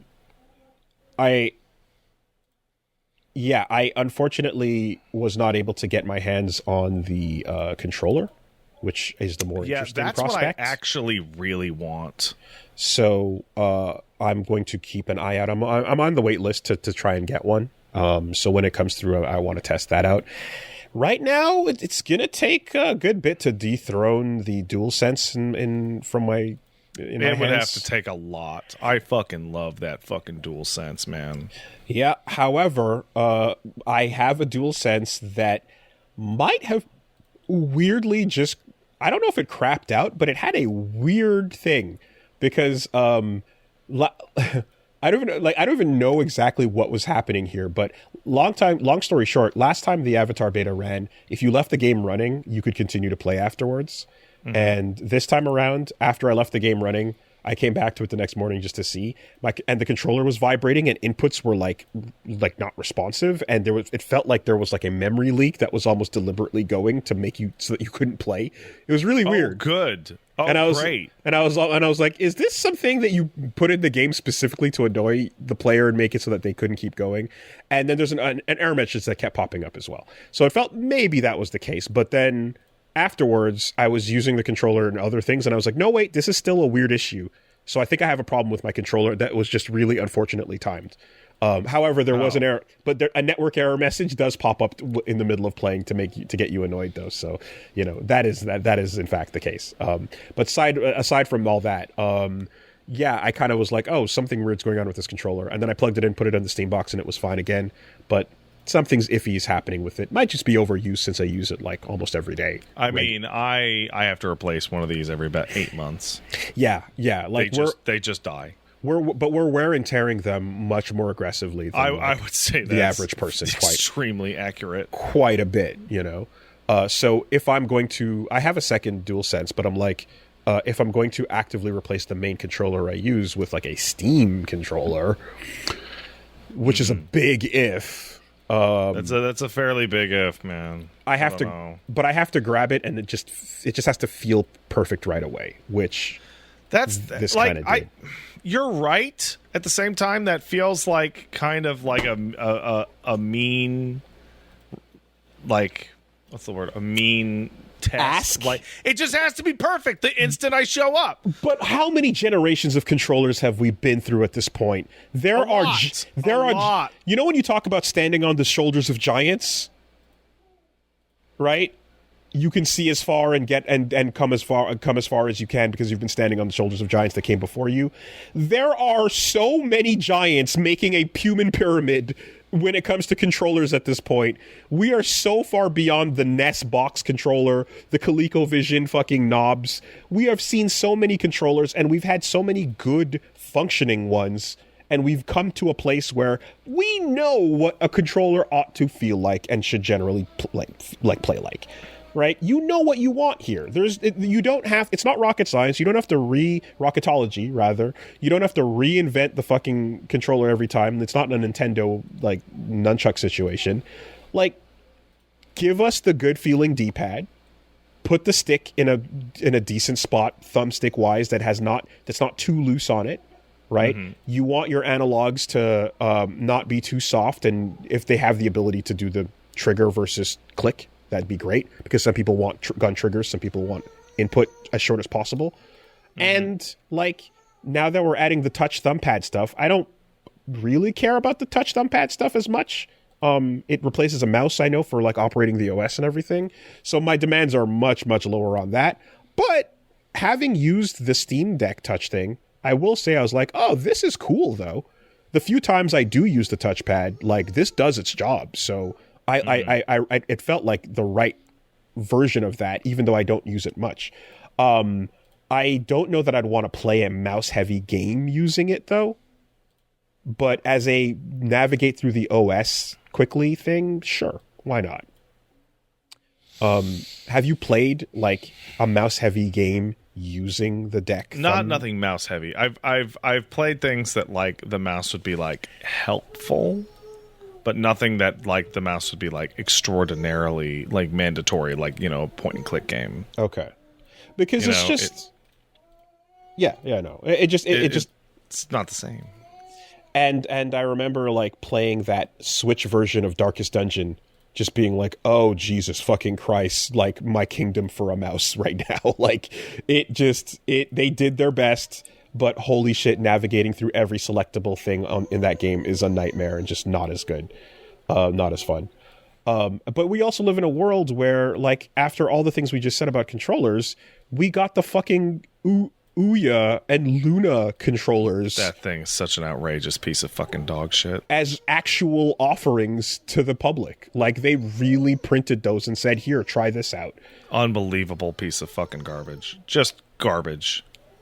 So, yeah. Not to mention Steam Deck or Steam Controller 1, right? So, I'm hoping that I can get my hands on it, but, like, that is purely for educational purposes, and if that ends up being in any way, shape, or form, unfortunately, not perfect, then not into the trash it goes, but, like, yeah, you'll sit on the side and you'll be around for a night where we need 4 controllers quickly, you know? It's just unfortunate that it has to be, like, the law, perfection is like, it's not even the goal. I'm sorry that the bar is line. Yeah, I'm sorry that the starting line is 10 on 10 required. I'm sorry that the bar is excellence. I'm sorry. Like, because I'm sure, guys, I'm sure you guys are trying really hard. It's kind of how I feel about it. Like, I'm sure you guys have tried really hard. Like, I'm sorry. It's just like, it's the difference between you're hitting a market that doesn't know it needs to be served versus pulling people away from something that exists, you know? And hey, I'll praise and glaze the DualSense controller, because that's the last bit of praise and glaze that Sony is going to be getting on today's episode of Castle Super Beast. Hey, look at that. You're completely right. Oh, boy. You can tune in this week to Wooly Versus, where we will be continuing Phoenix Wright. We are getting to the end of Justice for All, and shit is popping. It's a very exciting final case, I do have to say. I'm really, really into where it's going. We will be continuing FF14 this Thursday as well. The Joe Guns fan art goes fucking crazy. That shit is nuts. It's extraordinarily impressive. We're now seeing people are reaching out and commissioning, like, furry lewd artists to do incredible work. I wasn't 100% sure, but it is, isn't it? Oh, yeah. That is definitely a lewd artist. I went back to the source to try and credit them properly, and the source found me. Mm-hmm. The ground came up to meet me, as they say.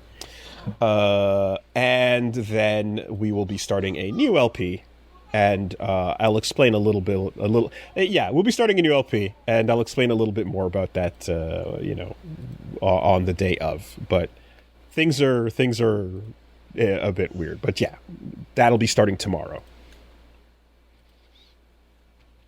What is going on with you? I honestly can't remember. Cool. Like Cool. I did I've been playing a lot of FF14 with gals, and FF14 content creation. We had a discussion about this yesterday, which was FF14 content creation really just falls into like three explicit categories, which is fairly common for like a lot of long-term online things. One is, are you cracked? Are you like fucking super good? Are you fucking incredible? No. Are you going through it for the first time? Yes. In your case, right? Yeah.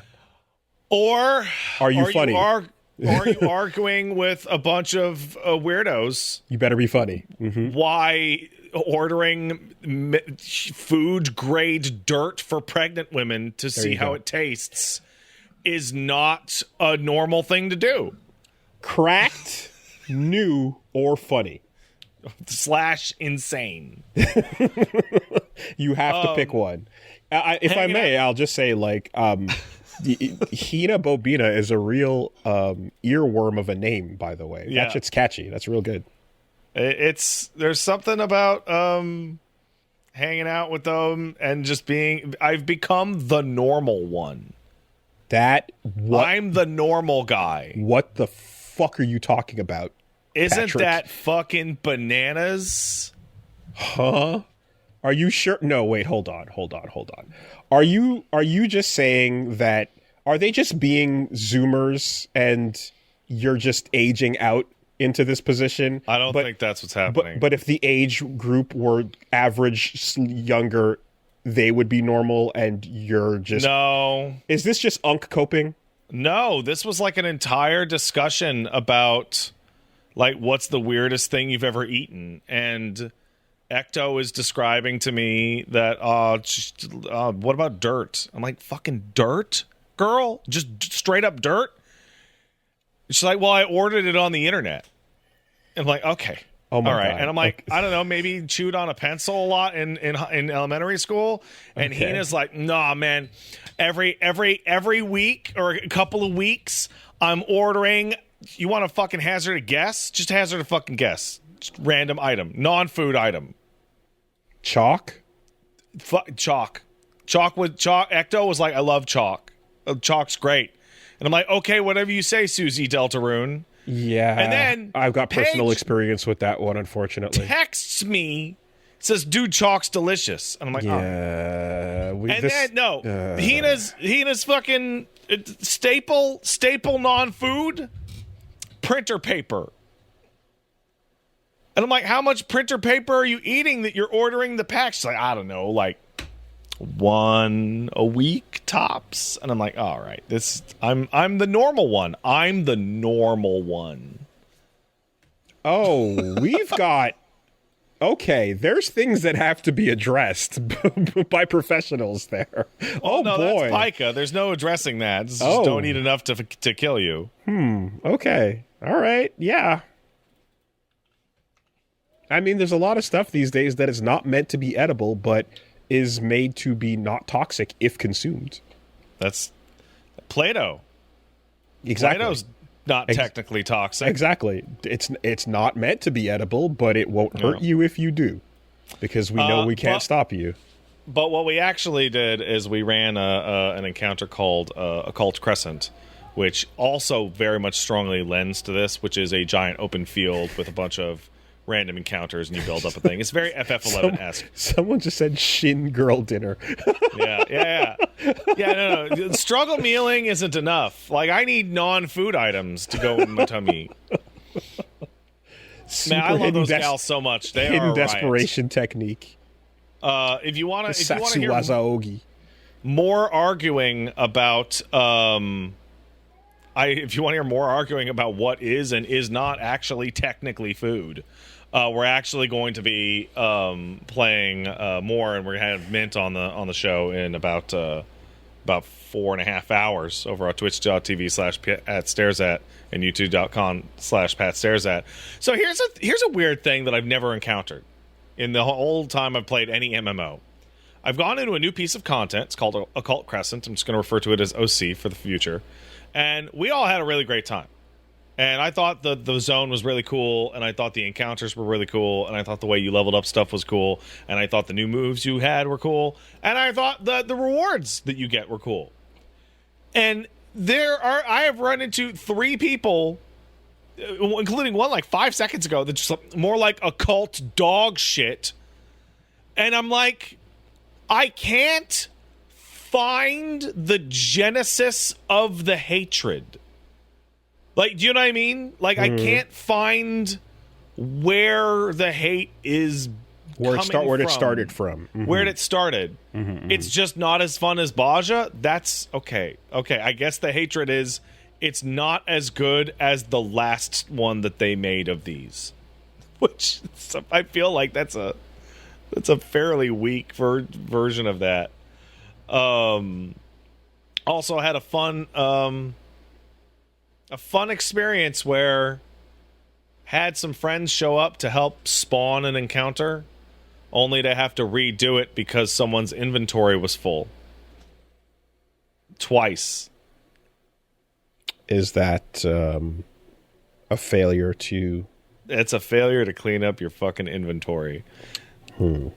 Which led to a Discord stream of like, all right, fuck it, let's look at this person's inventory, and just opening up into like an ADD nightmare of bits and bobs acquired over a multi-year period of just nonsense and bullshit, just flooding it. Does Final Fantasy XIV enable hoarding? I mean, everything drops something. Or does it like actually force you to be better at choices and it fixes it? Well, I mean, eventually you're just not going to get items go into your inventory because your inventory is completely fucking full. So you would think that would lead to, hey, every now and then I should really clean out this inventory. Nope. No, that's a personality difference. Okay, so I'm thinking about when I started playing Baldur's Gate 3, and I didn't... Baldur's Gate 3 is the perfect analogy to this, by the way. It's, yes. The problems you encounter are identical. Yes. And I did not know, playing the game, because I did not have prior experience, that, like, this game is meant to let you pick any piece of shit up off the ground, and it does... Any single fucking item. Because I'm used to games where the things you pick up are obviously for a reason. Why would we give you inventory space to do nothing with? Right? And then here you're picking up books and ropes and this and that and all kinds of shit that you're like, am I ever going to use this? And you're like, maybe? Do I need this clay pot? What? Why can I pick this up? I don't know. But you've been trained by video games to pick up items, right? And then however many sessions in, it was like, okay, wait, what the fuck am I doing? This is stupid. The game is just giant and open-ended and lets you pick everything up. Quills and fish bones and... But then you start questioning, why did they make it like this? Why can I do things? Why can I pick up so much useless shit? Because you can. And that's it. Right. That's it. Just because. Because in the world, like, having stuff is sometimes a thing you want to do. But yeah, I'm like that's where I learned that, like, you know, the way you were trained by every other video game was you were trained wrong as a joke, and now it's time for you to learn what this particular game wants you to do. So 14, then I'm walking through the dungeon with you guys, and then it's like, should I greed this? I guess I could maybe. So we're not even talking about gear. We're talking about like random monster drop claw from 5 years ago. We're talking about beastkin blood that's used for nothing. That's like vendor trash. Okay. Just flooding up that shit. Let me steel man your friend here. Have you ever had that moment where you walked up to a side quest and then they said, hey, can you go get me... Oh shit, you've already got them. Can you hand those over? I've had that many a time. How good does that feel? It feels all right. It's extra good when the game actually has like bespoke dialogue for, hey, could you go get those? Oh, you already have the 5 bear asses. Yes. Wow. Okay, we'll just give those here. Feels pretty good when you're able to just do that, right? You're like, yeah, 14 yeah. doesn't do that. 14 is like, have you activated the quest? The item for the quest will now exist. Oh, oh, bummer. There are some things that will occur in, but by and large, yeah, did you start the quest? Now the items will exist. Okay, because even in 16, there are times where you go to like get something smithed or get something made, and it's like, oh wait, you've got the component. Oh shit, yeah, hand it over, and I was like, hey, nice. I explored and got into a cool fight with something that was on the map randomly. And then a little while later, the game went, hey, can you go get that thing? And you're like, I already did it, So that was nice because it was, while I'm in the area, I did something that I wanted to. And then I got, the demand later. But, yeah, okay. All right, well, that is the most reasonable reason I can imagine for doing this type of behavior. Yeah. Otherwise, I don't fucking know. Nope. It's Good luck. I don't know what to keep. I'll keep it all. Oh, I'm full. And now I have to throw things on the ground to pick up new things. So every time you get a new item, it's like a panic state. There's an old attention deficit life hack about cleaning your house or cleaning your room. Are you familiar with it? Which one? Invite a bunch of people to your house and then turn your phone off. Now your house must be clean by the time they arrive. This is true. You have now created a sense of panicked urgency that will power you through the task. Yeah, that'll do it. That will do it. I have a particularly that works, but it also kind of upsets me inside because I know that as that feeling that we're describing, it's also the catalyst for my mom going into insane overdrive on reasonableness of the state the house needs to be in when company is coming. Those are bad days. Those are just not days I want to relive. Mom, when you have guests over for dinner, they're going to walk over to my room, kick down my door, and go into my closet and shame me about how I tidied things in my closed closet? They're going to walk up to the tub and rub it and grab the speck of dirt and look at it between their fingers. Then they're going to smell it and barf. Like fucking Ray Fiennes staring at the speck of dirt. Walking through the house. Come the fuck on, man. It's what people do. Yeah. It's what people do. Okay. So that's fun. We're going to be playing more of that, and I'm going to be playing more of that with you on Thursday this week. In addition, I returned to Beat the Backlog, where I messed around with some miscellaneous games. One of which was Storyteller, which I said, okay, this is the last puzzle 10 times. Storyteller is a really simple game. It gives you a 3-panel or 6-panel or 4-panel little comic. And all it is you place either the room, which is the dining room or the ballroom or the gun room, and you place the actors. And so the actor would be the butler and the duke and the duchess, right? And so the prompt will be the butler gets away with murder. And so you go butler in the gun room, and then the little cartoon guy picks up a gun and goes, eh. And then you go the ballroom, and then you put the butler and the duke together, and as soon as you drop them in, he shoots the duke. And then you put the butler and the duchess in the next one, and he shoots the duchess. And then you put the gun room and the butler by himself, and then he puts the gun back on the thing, on the stander, and it goes, you successfully completed it. But it gets much more complicated, so and so gets their heart broken 3 times. So you have to be a wedding scene, and then guy number 1 and guy number 2 get married, and then you have to put the graveyard scene, and guy number 2 dies, and you have to put guy number 1 there so he cries. Then you have to do a second wedding scene and a second death scene, and then you have to have the ghosts, and it's fascinating. Is this trial and error with infinite tries? Yeah, it's trial and error with infinite tries. It's a puzzle game ultimately. Yeah, it's a puzzle game, and certain characters will act differently. Like one lady, if her spouse dies due to foul play, will vow revenge, and the other one will just cry, and it's like, so if you need everyone dead at the end of the scene, you have to make them sad so they kill themselves and put poison in the right thing. It's really great.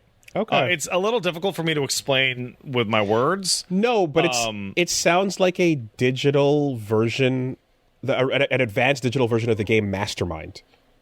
Do you know the game Mastermind? Where someone has the little pips of a code, and you have to just put the pips on and off on the player side, going all the way up the board, and trial and error on and off of a more or less binary code until they confirm this is right, this is wrong, this is wrong, this is wrong, and then you go up and up and up and up until you can beat it within the time frame. Interesting. Storyteller. So Storyteller's kick-ass. It's awesome. I played a point-and-click game called Dropsy with a gross clown. I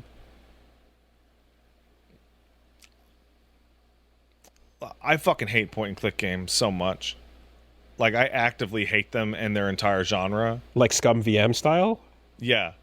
Like, every LucasArts point-and-click game, every blank field point-and-click game, every Leisure Suit Larry click game. Hate them. Hate them. Hate them. Hate them. Awful games. Straight dog shit. The whole thing is trying to mentally intuit the logic of some guy in the 90s that you've never met. Can't stand them. Dropsy seems like a cool one of those. Dropsy seems like a cool gimmick, and it has like interesting art, and it has absolutely no dialogue at all. So, like, the problem is that, like, you're wrong when they're working as intended, but you're right when you hit that wall.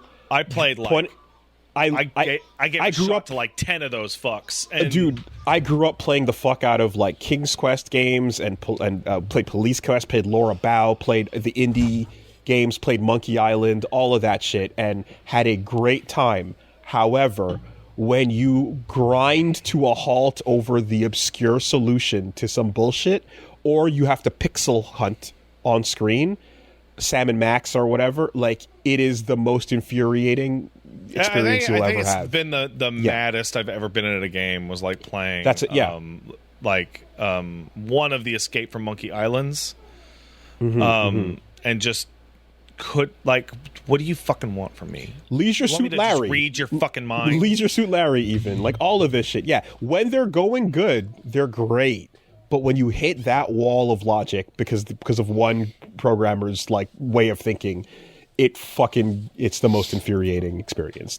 I get it. Yeah. I was yelling about that with Broken Age. Yeah, I loved everything. You were, aren't you? Yeah. I loved everything in Broken Age until I hit like 2 or 3 of those, and I just the rest of my experience was fuming over how bad the click logic was for like 2 or 3 moments, because you cannot continue to experience the game unless you figure this the fuck out.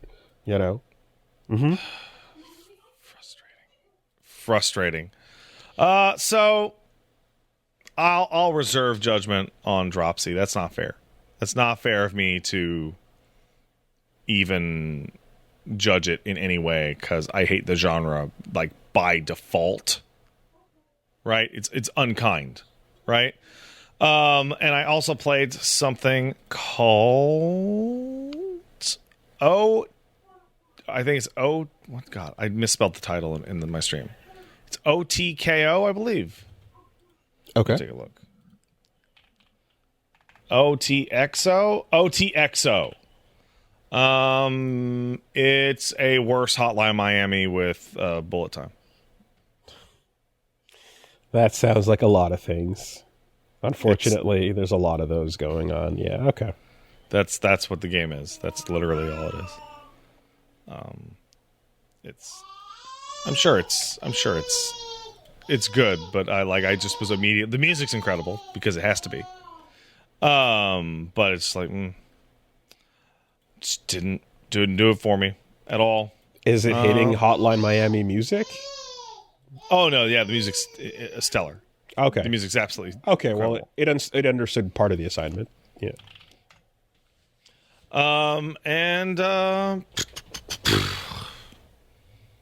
Yeah, that's kind of it. Okay. I mean, I play more Pragmata, but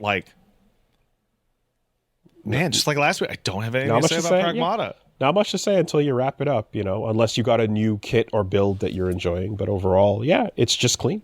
It's clean. It's just real good. Mm-hmm. And as for this week, going forward over at twitch.tv/PatStaresAt and youtube.com/PatStaresAt, tomorrow I'm going to be doing a sponsored stream of Grand Blue Fantasy Relink Endless Ragnarok. That's going to be around 5 p.m. Pacific. Okay. I'm going to be hanging out with you, Wooly, on Thursday at around noon Pacific for some more FF14, as you're going to probably... you're probably going to go, well, you'll hit the sylphs. And then, what am I doing Friday? Yeah, Pal World's coming out on Friday. Of course, actually release. Pal World's out. Mm-hmm. It's out. Relink is cool. It's generous with the speed at which you unlock characters, and that feels good. It's also I didn't really realize this until I got hands on for it a while ago. It's like Monster Hunter. It's a hunting game. It just uses a different action style. Yeah, and you're not action RPG. And you're not always fighting a giant beast, but there are many giant beasts to fight with your gang. Mm-hmm. Much simplified too, but sure. Okay, cool. And that's pretty much it. Right. So, to jump over to the news. It's good this week, right? It's good news. Many things after last week. Yeah. Well, about that. Guess what? Every single week, it's bad news forever. Oh man. Yeah. So there's a couple things that happened, but in this case, the old axiom about standing still while your opponents in the video game industry trip over their dicks, just kill themselves, just commit suicide, continues to be true indefinitely and forever. Sony says that physical disc production will be ending in January 2028 for new games releasing on PlayStation consoles. This obviously leads to everyone going, hey, go fuck yourself. Owning a physical disc is important because you don't want to be, you don't want to have shit taken away from you that you own and that you want to be able to use for future-proof reasons, right? The audacity is doubled down, of course, because this is happening the same week that they announced that the Vita and PS3 digital stores will be shutting down. And this is also 1 week after they quietly killed off a bunch of people's purchased movies because people who owned anything that had a license agreement with Studio Canal, so movies like Terminator 2, Moonlight, Hot Fuzz, etc., were deleted off of people's consoles even though they purchased them from the PlayStation Store.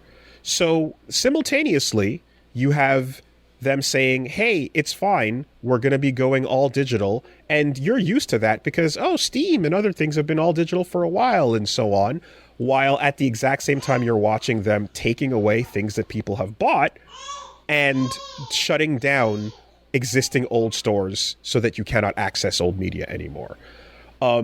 When I saw this announcement, it's the kind of thing that you can imagine them just looking at the numbers and looking at something like Steam and going, yeah, see, doesn't matter, who cares?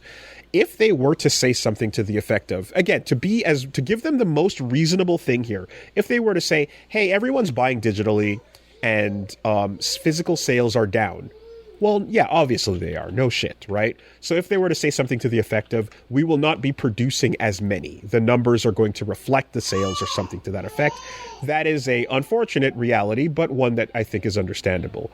But I think every time you see an option like this pop up where you can take away the ability for people to own something that they can then use in the future to access a product, you know that it's simply for the anti-consumer reason that we want an easier time selling this to you in the future, and that is made really simple by taking it away from you and making sure that when you think you bought something, you don't actually own it. It's kind of just, it's a move that is like, while PC has not been pushing physical as a thing for a long time now, the fact that consoles still did have that was something that was good about it. It was a genuine... It was good, yes. It was a genuinely, like, strong aspect to the as an alternative to PC, that you still had the ability to do this. And as I've said many times before, but like, you know, I still do have physical old things that I want to hold on to because you never know when the fuck you might need them. I dug up fucking Steel Battalion the other day and popped that shit in and used it.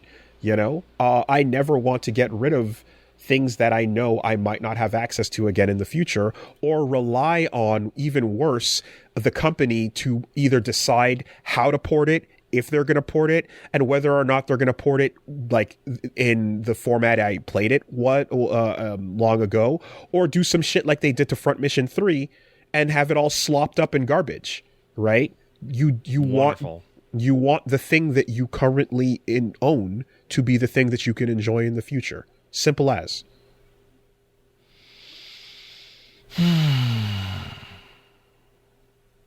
What a bunch of stupid shit. So, like, I've been having this conversation for like 5 days now, since it happened right after the end of the podcast, and it did. I'm really torn on it in a large number of reasons. One, it's incredibly obvious that Sony just wants more control over your purchases. And we can now confirm this because a bunch of developers were like, wait, what? What? Including first-party Sony developers. Kojima is lamenting the loss of physical media, right? And everything. Yeah, like nobody knew they were going to fucking do this. It was like out of nowhere decision. And you can still order discs, but the discs have to be for games that released prior to 2028 when they're going to stop it. And I feel like this is just a push towards the PlayStation 6 not having a disc drive. I think that's fairly clear. And this obviously sucks for people who buy games on sale, because physical release games have much better sales than digital games.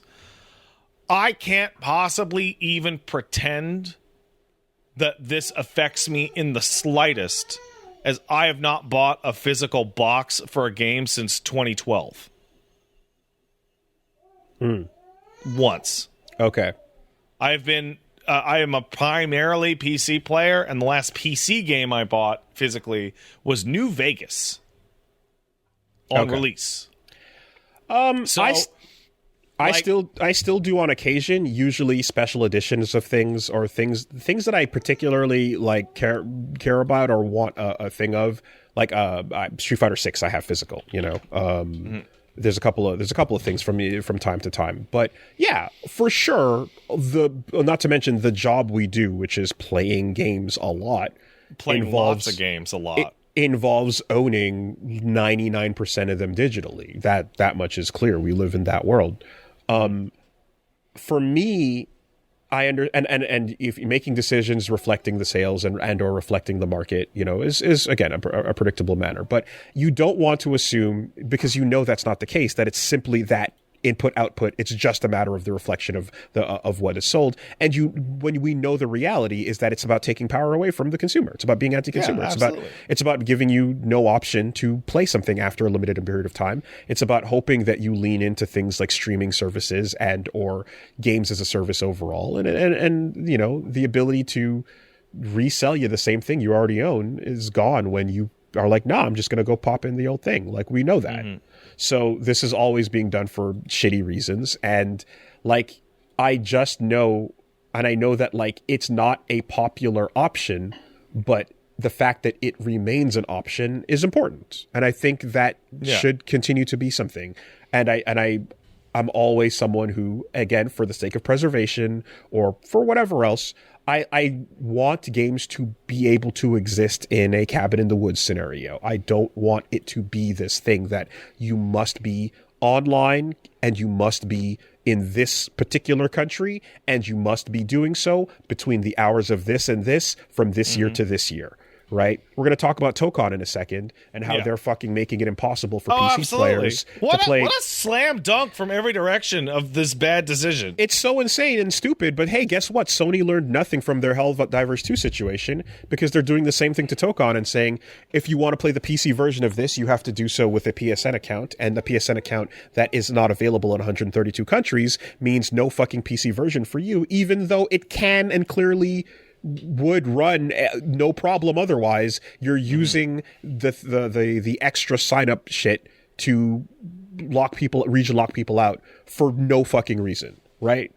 And the willingness to do so because to force the signups or whatever is an incentive enough for them to make these types of decisions. It's absolute dog shit, and it feels like they're just speed running the ire of everybody. Oh, absolutely. In a matter of 7 days. It's kind of crazy. So almost 15 years ago, Matt and I did an interview with, I think, somebody at the Toronto Star in the newspaper. Mm-hmm. And that's where I first described the game industry as an industry of failure. And what we were talking about then and there was the Xbox One's online-only plans. Mm-hmm. Mm-hmm. And we're all the way fucking back here in 15 years. Now, how to lend a game to your friend. There are differences here, right? The first difference is I actually believe Sony when they say like 85+% of games are bought digitally. Mm-hmm. I believe that. Mm-hmm. That seems like a reasonable thing. That reflects your life. And from a pure number-based like reality, like, yeah, okay, I can understand why you'd say, oh, most people don't buy physical games, why not?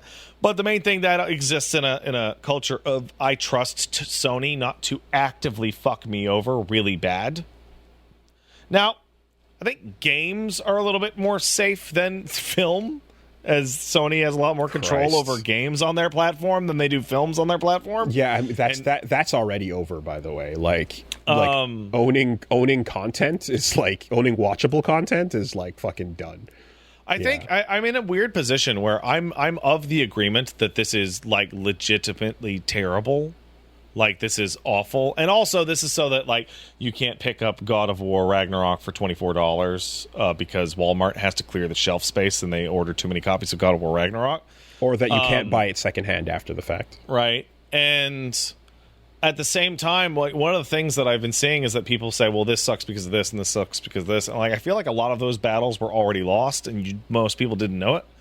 So when people talk about preservation, right, this will screw up like game preservation. And in my mind, I'm like, game preservation is already ruinously obtuse.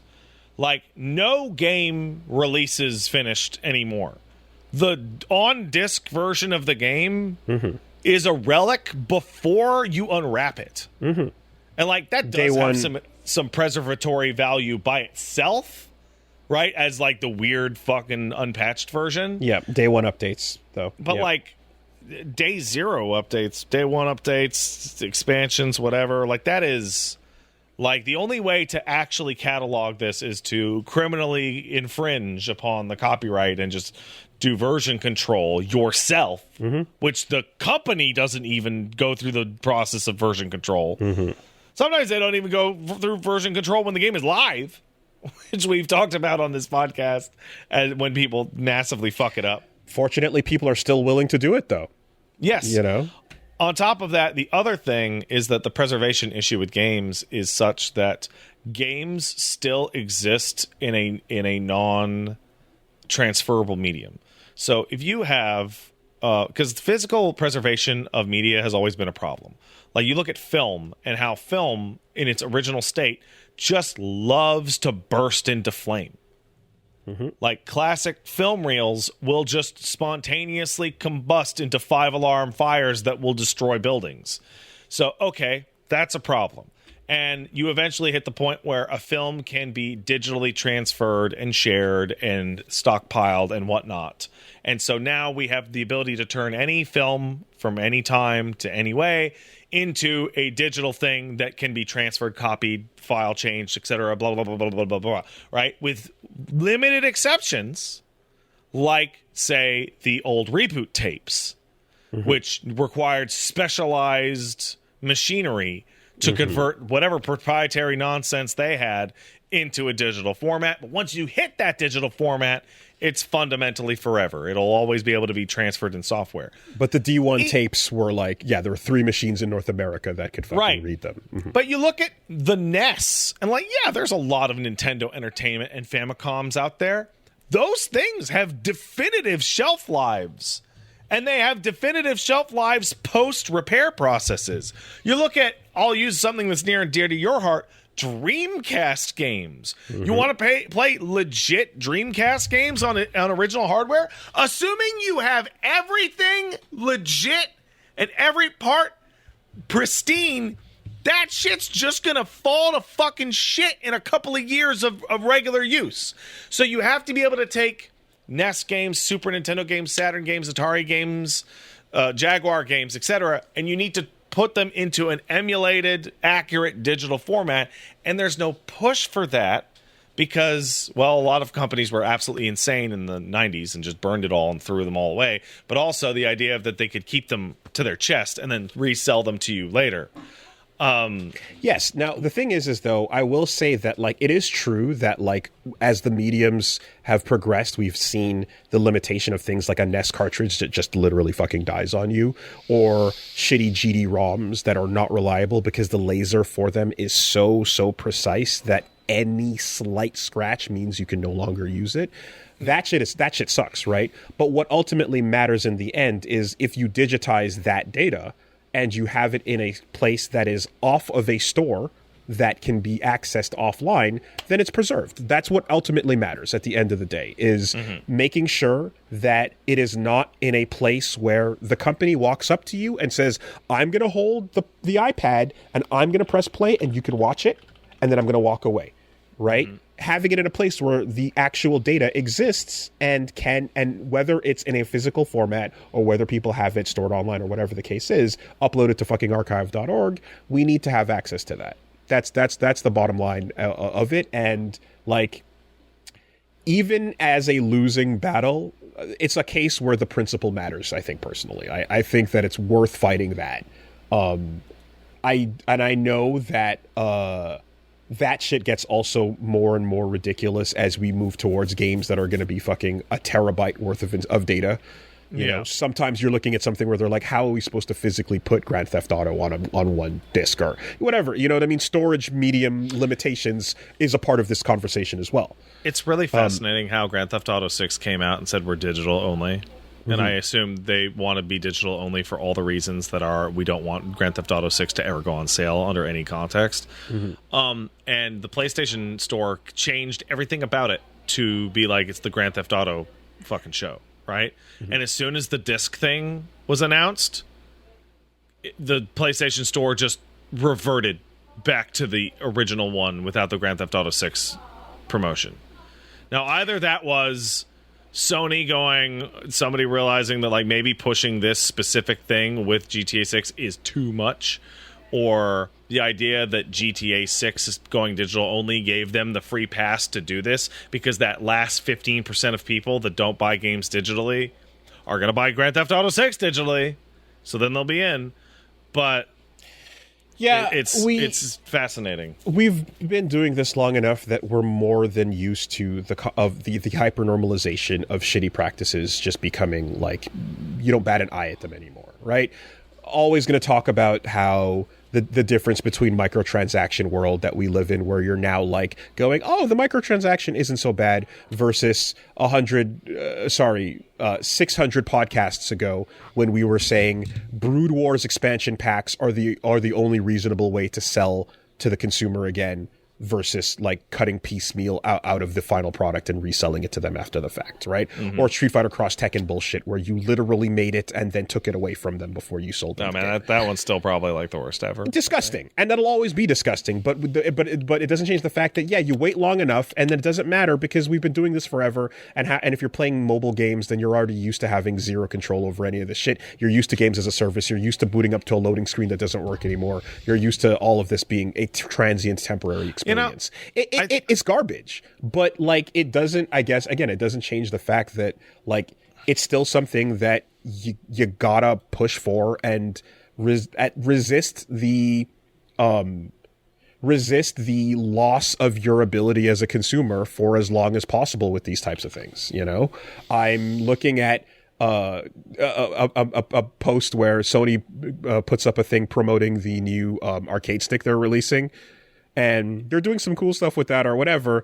And they're like, hey, yeah, you can change with the FlexStrike. You can change the gate by just flipping it over. And the first tweet underneath it is just MightyKeef going, reverse the physical digital media decision, fuck nigga. Like, just him, and everyone's like, he said it. Yeah. Get him, Keith.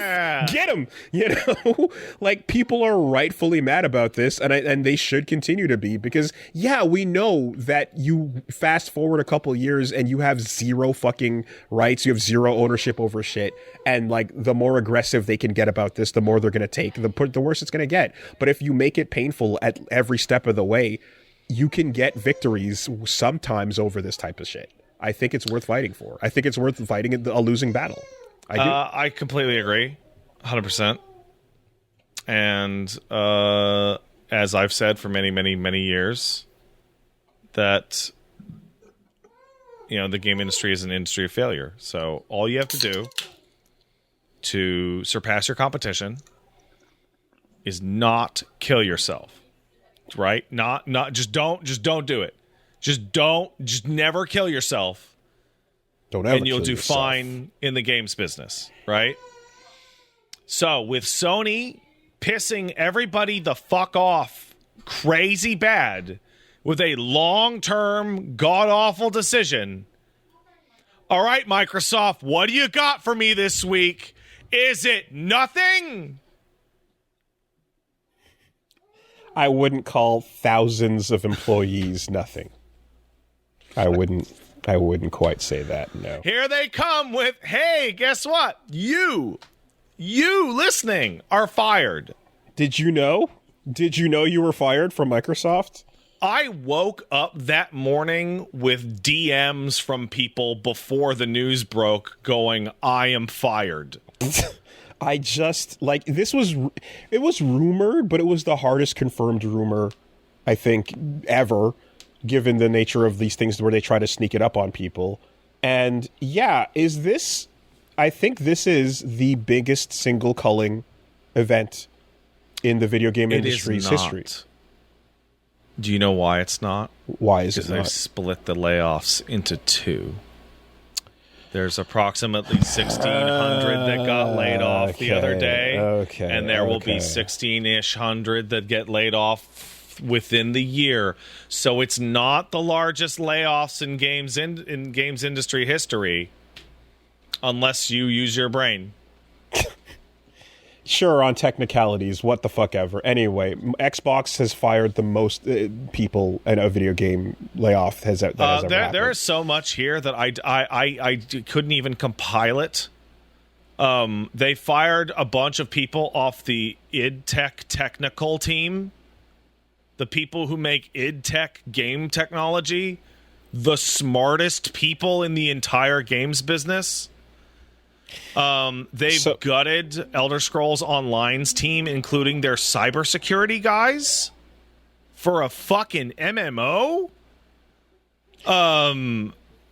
Every Obsidian's getting cuts, I believe. Bethesda proper is getting cuts off the fucking Elder Scrolls and Fallout teams, but no numbers there. So here's there how are 5 businesses they're just cutting loose. So here's how bad. This is how you know it's bad. Every time I look back at the story, the number increases. Yeah. The first number I saw was 1,600 employees being cut immediately. And then I looked away and I looked again and it said 3,200 employees are parting ways and they're being laid off in phases. And then I looked away and I looked again. And the new headline as of right now is 4,800 jobs. Oh, okay. Well, I guess are ending. So, like, we're actively doing the bit where I can't believe 6,000 people got fired. It's crazy that 8,000 people got fired. Can you believe 10,000 jobs are just let go like that? 20,000 redundancies out of control. The people that I spoke to the other day were very blunt in that they were like, I legitimately do not know how X or Y studio is not going to just self-destruct under the expectations times staff remaining that they have been saddled with. Like, they are being expected just to continue as business as usual, with some departments being essentially empty. Just gone. Hey, keep the boat going and see we'll deal with the water that's piling in and the people that are not rowing where they're supposed to be when we get to that problem. On top of that, they say that they want 1 billion players a day, which is approximately 350 times their current market reach, which means that was a number that they chose because big number and not an actual real number. I don't know if you've seen the business world framing of this, but the discussion has been essentially that Microsoft has failed to establish itself as a major player in the artificial intelligence world, while companies like Anthropic and OpenAI are increasingly tailoring their tools for business and productivity. Yeah, obviously, yeah. Yeah. So I saw, I think it was Chris Wolfhart who described it as the entire reason for Microsoft just cutting off their own pound of flesh is that the acquisition of Activision Blizzard went from, Xbox requires a little bit of money to keep going, to you guys spent like 70, 80 fucking billion dollars on acquisitions. Where's the fucking money at the end of the fucking quarter? Are you fucking nuts? Was reading a Bloomberg article today that despite the fact that Xbox spent 70 fucking billion grabbing Call of Duty essentially and Candy Crush, most people buy Call of Duty on a fucking PlayStation. Yeah. Like, that needle didn't move for shit. The closest thing to a bronze lining on this story is the fact that any studios are figuring out how to spin themselves off and save themselves independently, as opposed to just being culled the way this usually goes, is nice, because as we've known for a long time, if you follow the trail of EA and Activision Blizzard King, etc., over the years, and Nintendo to some degree, if you go back far enough, you get acquired, you become second party, you get murdered, down you go. You do too good, you do too well, you get too noticed, you get bought, then you get killed to make quarterly numbers meet. And there goes the end of a good thing. So I fully expected, when this was coming around the corner, that everything associated with Microsoft was going to be just burnt in a fire and no looking back on that. But if anything can salvage or survive, by going independent or regaining their own contractual, whatever independence. It looks like some of those companies that fucking got let go instead of shut down for no reason may have dodged some fucking bullets, because at least they can get out of there and hope to fucking make their own way. You have some competent teams of talented people that don't have to all go the fuck home because of some larger bullshit that has nothing to do with them. Now, I think that Double Fine specifically does not have long to live. I have seen Double Fine burn its way through every dollar they ever made and just not finish their games multiple times in a row. with Broken Age and Psychonauts, where the Microsoft acquiring them is the only reason they were able to finish Psychonauts. Double Fine doesn't know how to manage their books. And we're like relying on Microsoft owning them to not shut them down. So them being spun off means I think they have like one more project to not finish before they're gone. Whatever the cost is, it's on them now. So they're independent, as is Compulsion. They're spinning off to be independent as well, while Ninja Theory and Undead Labs are transitioning to new management. Yeah, we must reset Xbox is the quote. What the fuck you reset it while you were saving, Sharma. It told you not to do that. I think fucking Copilot made these decisions. Like, genuinely. There appears to be like very little rhyme or reason to any of this. There are like specific pain points of like, this is a ridiculous place to cut. People off the technology side of id Software is like legitimately unbelievable. And then you discover that parts of Xbox were under 14 layers of management, which they even point out. And it's like, oh, that's why id Tech, despite being a Bethesda company, never got any of their incredible technology to other Bethesda studios or even technical support for other Bethesda studios, because they were siloed in under 5 bosses. And if you went across to help the Elder Scrolls Online guys or the Elder Scrolls guys or the Starfield guys, well, you're not maximizing value over at fucking id Tech for Doom. And it's like, but you could get huge results if you just had the top people in the world help other people at their thing, and then have those guys the fuck up and turn on the shadowing AI Copilot to stare at you do your job so you can train it better. Shut up and train your AI replacement. It is mandatory. No fucking AI is doing nothing with id Tech, man. Send in the report that tells us how you trained your AI replacement today. John Carmack, when he built all that technology, was non-human, but that's not to say he was an AI. I mean, he was more than human when he designed all that shit. Also, his brother and the crazy shit he did as well after the fact. Like, the Carmack legacy of technological excellence, like, essentially dies here.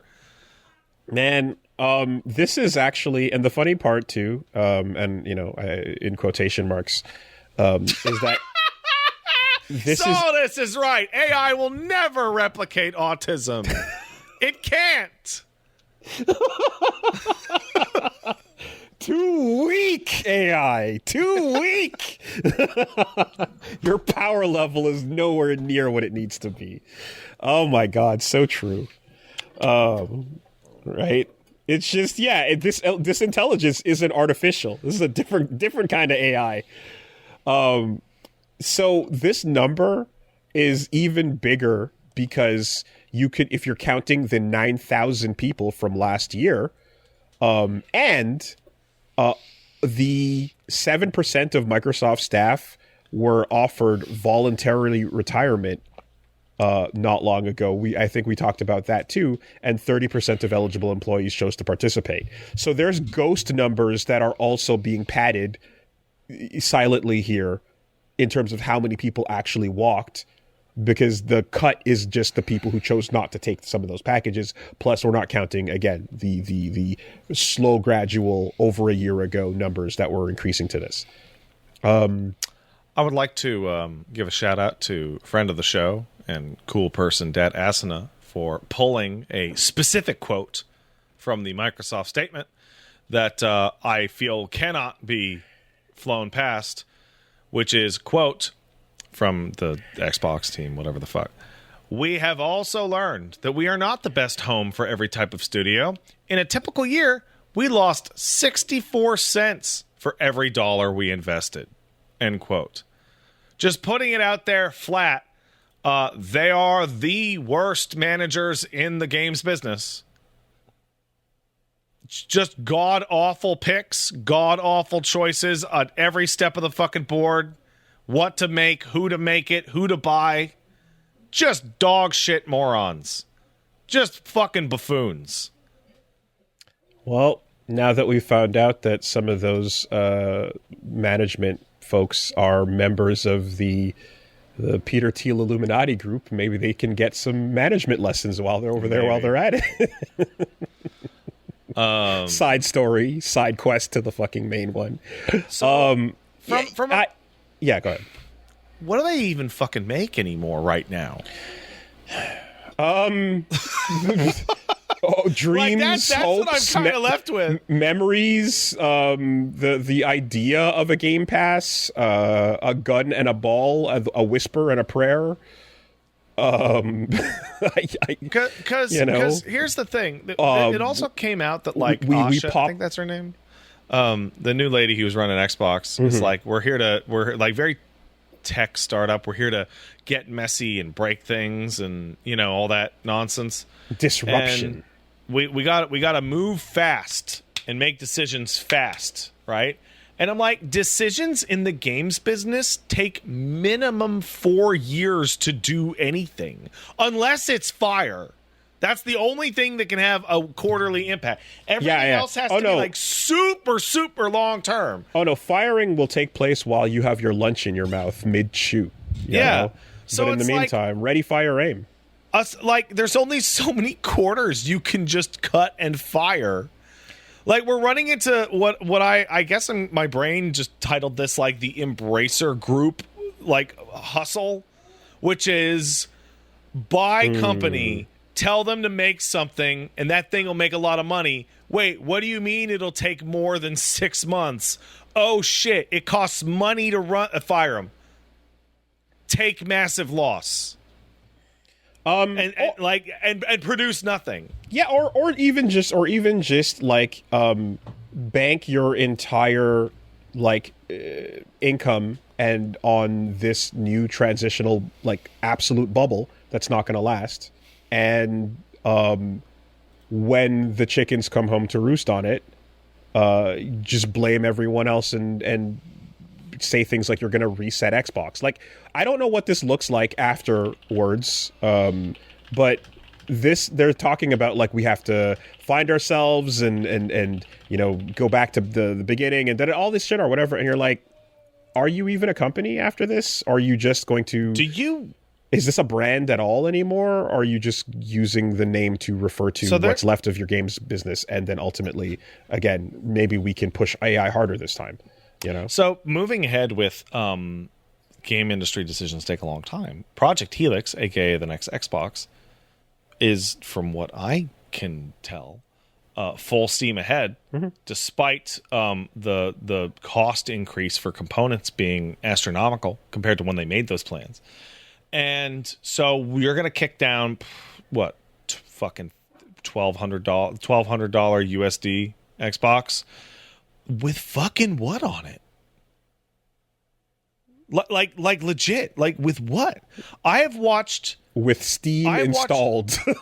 I have watched Microsoft buy Call of Duty but not dare make it exclusive, and also Call of Duty suffer its biggest year-over-year loss ever as soon as Microsoft bought it. Doom just took a massive hit, but id Software, okay.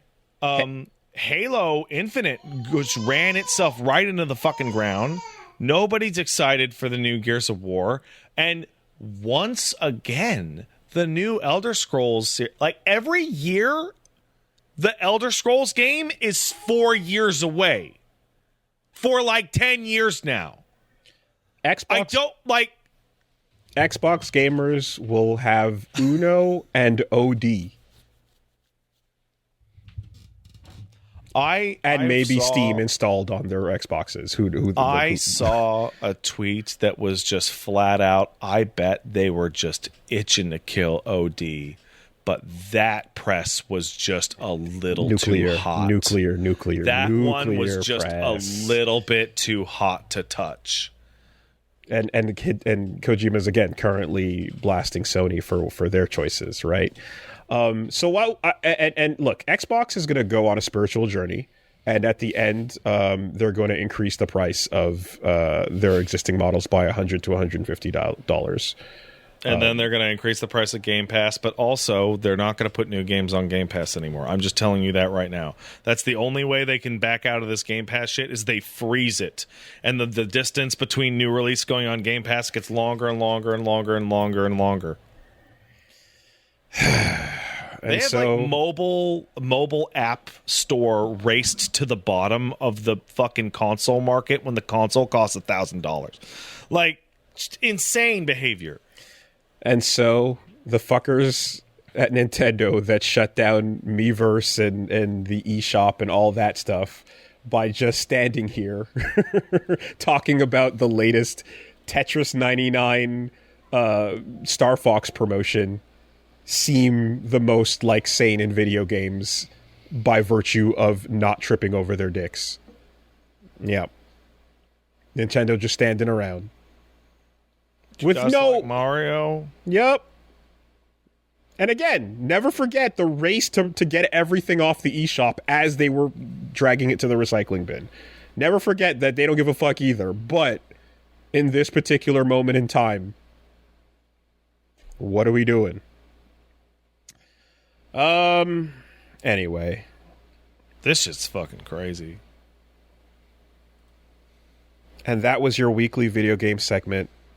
Video games suck. Video games suck. You are fired. Did you know you were fired, though? You know what, man? I fucking did. Okay.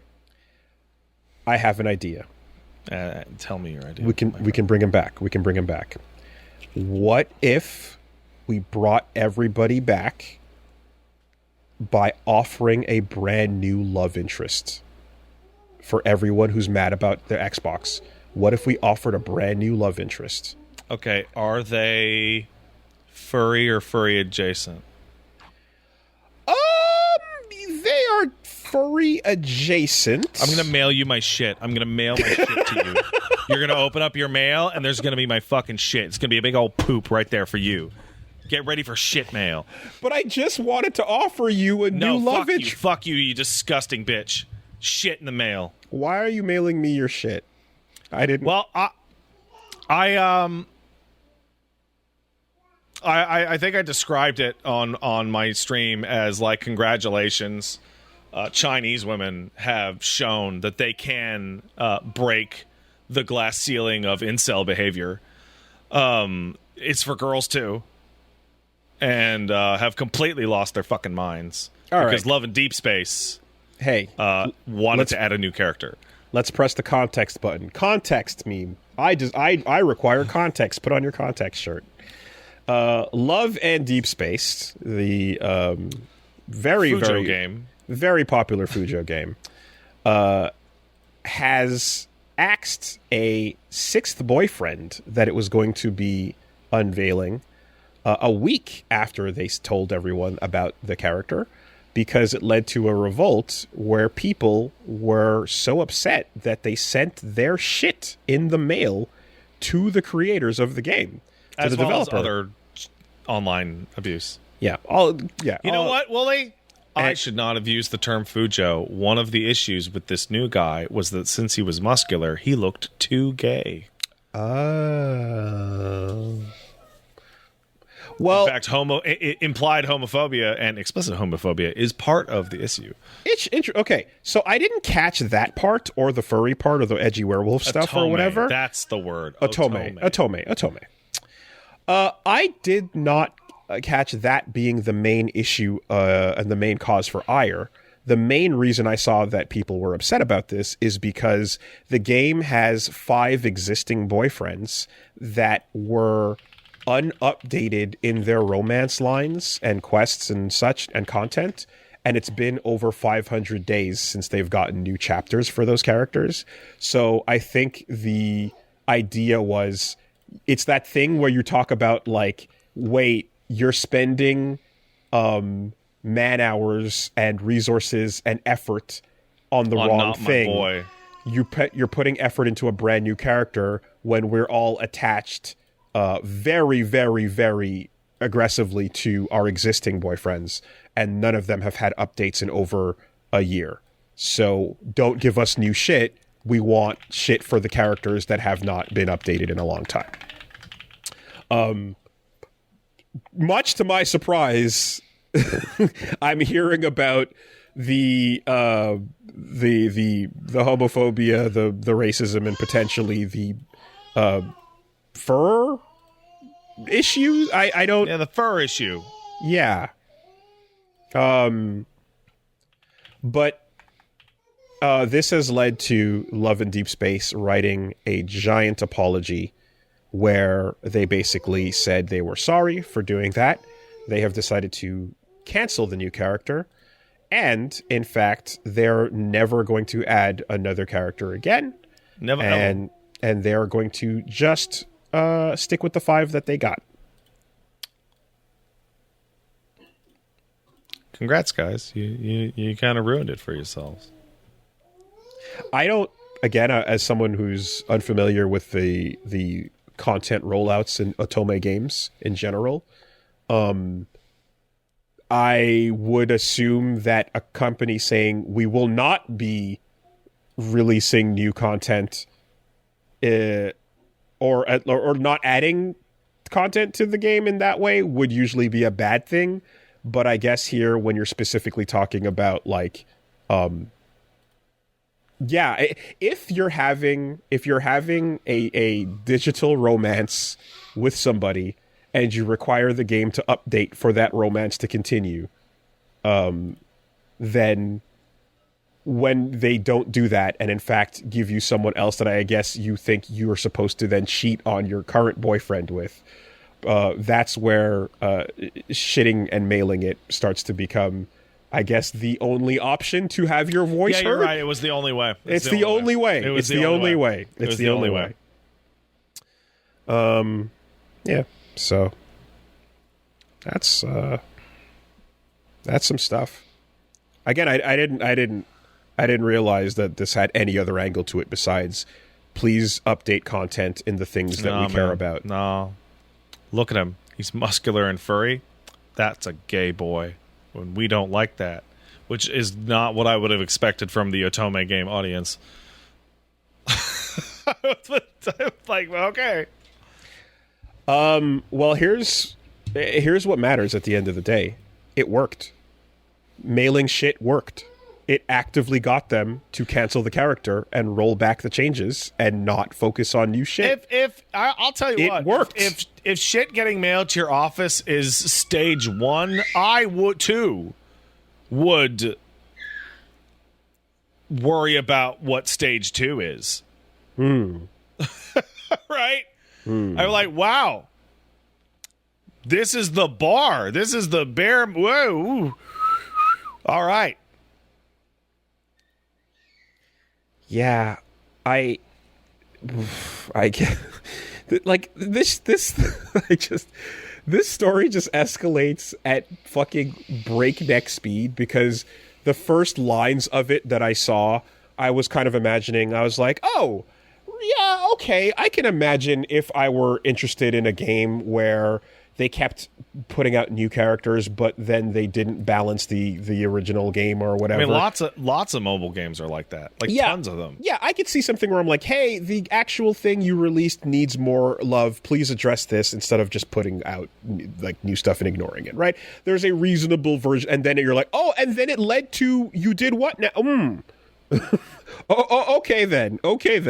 And that's where it was at. And now here today, I'm seeing people are going like, nah, if you get in those Reddit threads and start reading the posts, it gets real dark real fast. And it's like, all right. But it worked. All right. Well, I'll tell you one thing. Peer pressure does in fact work because when you see an apology like that, right?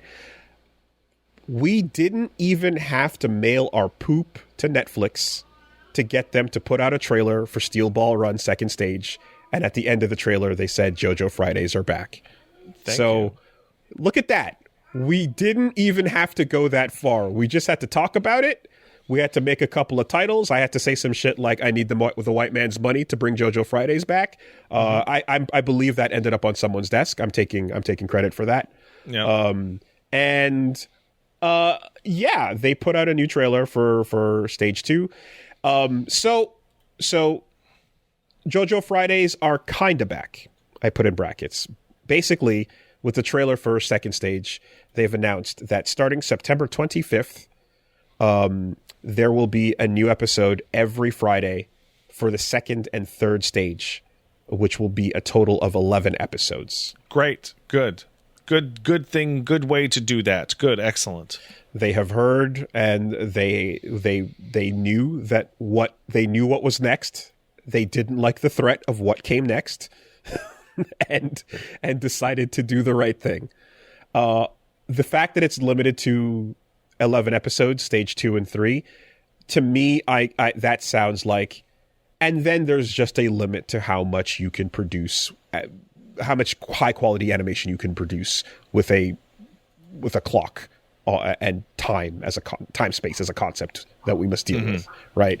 So knowing that, hey, David Production needs to fucking do the best shit they've ever done, totally understand that. But in the meantime, here's a new episode of JoJo all the way up to episode 12 every Friday. Great. Sounds good. We'll see how that goes. And if it doesn't go the way we want, I'm going to poop in a toilet. Why waste good negotiating material? What are you, fucking Jim Norton? Get the fuck out of my face with this. With this why waste it shit. I'm just saying a new bargaining tool has been placed on the table, on the glass table. and if we're going to learn from our Love and Deepspace protesters, then we got to mobilize. We got to get shit done, you know? By any means necessary, man. No, I don't like this. I don't like this path. We're learning, all right? I don't really know what to do with this box or where to mail it, but hey, new trailer for Avatar Aang, The Last Airbender movie just dropped, and that shit looks fucking sick. Looks super cool, and I am seeing it for the first time, and I am liking what I am seeing as I see it for the very first time. I got confused when I saw that trailer because I had forgotten about all that stuff that happened. And I was like, what? Yeah. How are people making like super well edited fan cams of this? What? Honestly, I had to sit there and think about it for a second. The leak shit that happened is not even that's fucking garbage. That sucks. The fact that it's not getting placed in theaters is real fucking trash. That sucks for the team. This should have been absolutely a theatrical release. It deserved it. Yeah, I totally agree. It super deserved it. And now that it's kind of hey, you got to go Paramount Plus it, you're like, but all the bullshit aside of the thing of the production and how it's being distributed or whatever is going on, it looks pretty fucking cool. I have seen some whispers on the streets of people who were naughty saying that they felt in the end it was actually kind of mid. But I'm just looking at what I saw there. I'm kind of damn, this is one of those moments of this is one of those when you were younger, if you were watching Avatar going oh man, could you imagine? What if they did this thing? And then it's yeah, here it is. It took a while to get here, but it's actually the thing. Looks beautiful, I will say. Visually, just looks absolutely gorgeous. Whatever happens plot-wise, we'll find out, but looks very nice. And Yeah, I'm not getting Paramount Plus to watch that. I'll just go watch my fan cams on TikTok. Yeah. Okay. In 300 parts. Yep. No. People are Wooly. TikTok has reinvigorated anime music videos for the vertical format. Okay. Yeah. For an entire generation that doesn't know that was a thing beforehand. Yes, it's not an AMV. It's a fan cam. It's got the old tracking graphic going on it. It's got the filter with the text, and it's got the music and the vignetting. So that it's not an AMV. Sorry, edits. They're just called edits now. Are you going to duo? Are you going to stitch? No. Okay. No. The TikTok is me looking in. I don't want to touch any of it. It's gross.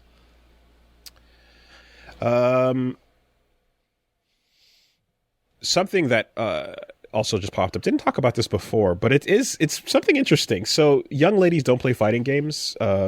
Is getting animated, and a trailer dropped for that a couple of weeks back. Looks fun. I didn't read the actual manga, so I'm looking forward to seeing like how this goes. This is so weird though that like it's out as first episode out today. Perfect. Right there now. We go. Awesome. Great timing. Super interesting is the fact that every adaptation of this has been updating the game that is being played. So if I'm not mistaken, because it has to be current. In the manga, it was Super Turbo that they were playing, I believe. Then the show turned it into Street Fighter 4 a few years ago, and then the anime is now showing Street Fighter 6. And is this going to be a tale where every time it gets released or updated, it's going to have the latest fighting game, the latest Street Fighter game? And Absolutely. then are they going to have to change the dialogue and character knowledge and everything to reflect the current game if they're talking about frame data and tactics? It also makes the characters like different ages, because that means the time that they got into fighting games means they got into fighting games with a different game. Yeah. That's so wild to me, because it's not just changing the footage of the game out. It's like you actually have to change what they're saying, what characters they're talking about, and what techniques they're referring to. Now, luckily, if you're using Street Fighter, you don't have to change that much, because Street Fighter is Street Fighter is Street Fighter. My correction. Okay, manga was fake Street Fighter 4. The live one was Street Fighter 5, and then now the anime is Street Fighter 6. Yeah, okay, so it's literally all the way up the timeline. This is the main character is now an 09er. This is gonna be so wild to see, like, if this gets brought back in the future again. You just rewriting the script every time, finding a hype level player to consult to make sure that what they're talking about makes sense. Talking about Jamie's drinks as opposed to, Guile down backing or whatever. Guile is Guile, but still. I don't know that a media. I don't know anything that has had this kind of thing that they've had to deal with outside of time. All right, I can't. No, I think that's the danger you run on doing something that's current as you're writing it, right? Yeah, The Simpsons is absolutely like locked in that 10-year sliding scale where Homer's a millennial now, which is fucking stupid and weird. I don't like it. Yeah, young Homer was like had a cell phone and was listening to Nirvana and shit. Like it was, it's super weird. But whatever. That's an infinite franchise IP that wants to cement itself as like our characters literally cannot move from the date at the age and time of the place they're in, right? As opposed to this series ends and it comes back and then we refer to and then we're using different things. Like when you're doing Darby the Gamer in the future, you're still going to be playing some bullshit fucking old Super Nintendo with a stupid version of Outrun, no matter what. Anyway. All right, let's take some letters.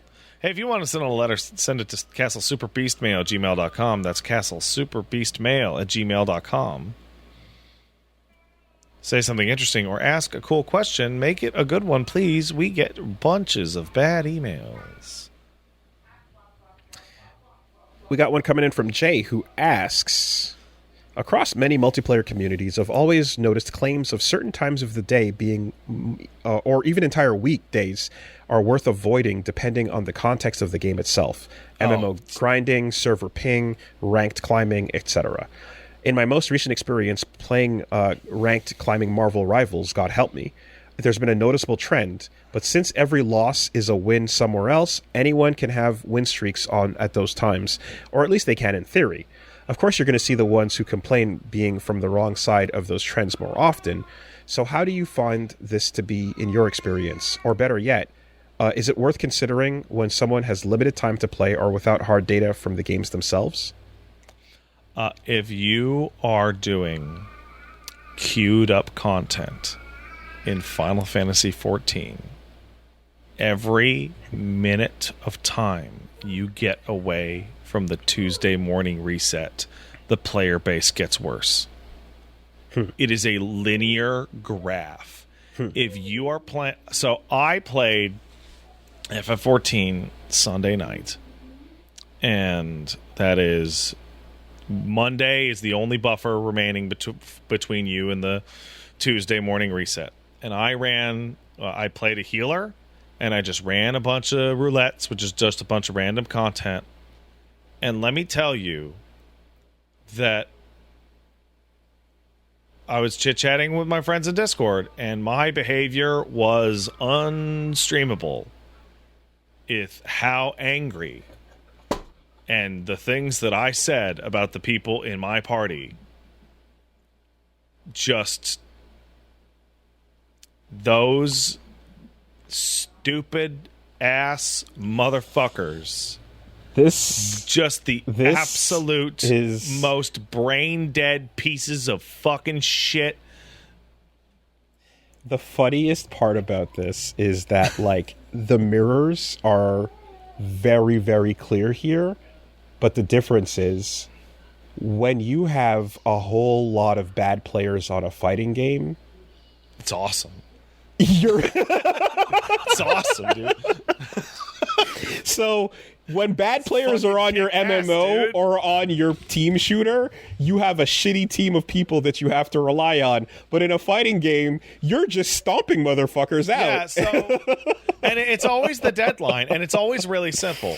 Yeah. Let's take like the 2XKO Battle Pass deadline. You know, the Battle Pass is coming down, right? And versus like the FF14 reset. The people that are grinding super hard one day before the deadline are the ones, more likely than not, that couldn't get it done at a reasonable time because they're bad. Like, if it takes you up until Monday night to do your weeklies in 14, you're either busy or dog shit. And if you're busy, that means you're probably playing a little less often, which means you're probably below average player skill by default, just because it's not a priority for you. So when I run that stuff on fucking Sunday or Monday night and I'm running with a random party, it is the mouth-breathingest fucking brain-dead, dumb-ass, don't know my ass from a hole in the ground fucking idiots. But if I'm doing that the week before the end of the 2XKO Battle Pass, fuck yeah, dude! Like fighting a bunch of toddlers, man! So, you gain a whole rank in crazy. That 1 week! It's really insane, actually. So this is the reality of the situation, right? Jay, you're asking, is it truth or cope whether the time of day affects the multiplayer experience? It's 100% a truth. And I could give you the days, and any game you know really well, you could tell people the days, the time zones, the break points, etc. So when it comes to fighting games, what happens is anytime there is a spike in popularity, so immediately after the release of new content, a new DLC character, etc., or on weekends, right? Friday night into Sunday, where the attention goes up and more people have the ability to play, the more the number goes up, the more players there are, the worse the overall skill level is, the easier time you're going to have dumping on people going through that game. Now, when you are logging in at 3 a.m. on a Wednesday night, you're fighting the degens. It is the witching hour, right? If you are logging in on a Tuesday at 4 a.m., it's the Wazzler hour. There's no one on but those who live this lifestyle ready to fucking murder you. And quite frankly, these hours are the best time to like test if your shit is real or not. You know? If you want to know if your shit actually stands the test of time and can make it and is actually legit, then you go on during those deader hours and you get real matches. So here's a really good example. Is like this is the first week of July right now. Hey, guess what? First week of July, if you have a pre-made team, kicks ass for fighting people online because you are fighting against kids that got out of fucking school last week, man. Mm-hmm. These kids don't know nothing. Mm-hmm. Mm-hmm. But that's it. If you wait for these spikes of Ingrid drops or for the weekend to come, you're gonna find yourself ranking up way easier in a fighting game. Absolutely noticeable. And what's interesting too, I'll say, is if you're somebody who likes to look for casual matches and get like long casual sets out, like off of ranked as well. You will find good players on casual as well during those popular times, because there will be a bunch of people just like, trying shit out and practicing and so on. So you'll be able to find some better folks to play with in that situation too, if you're somebody who wants to do it that way.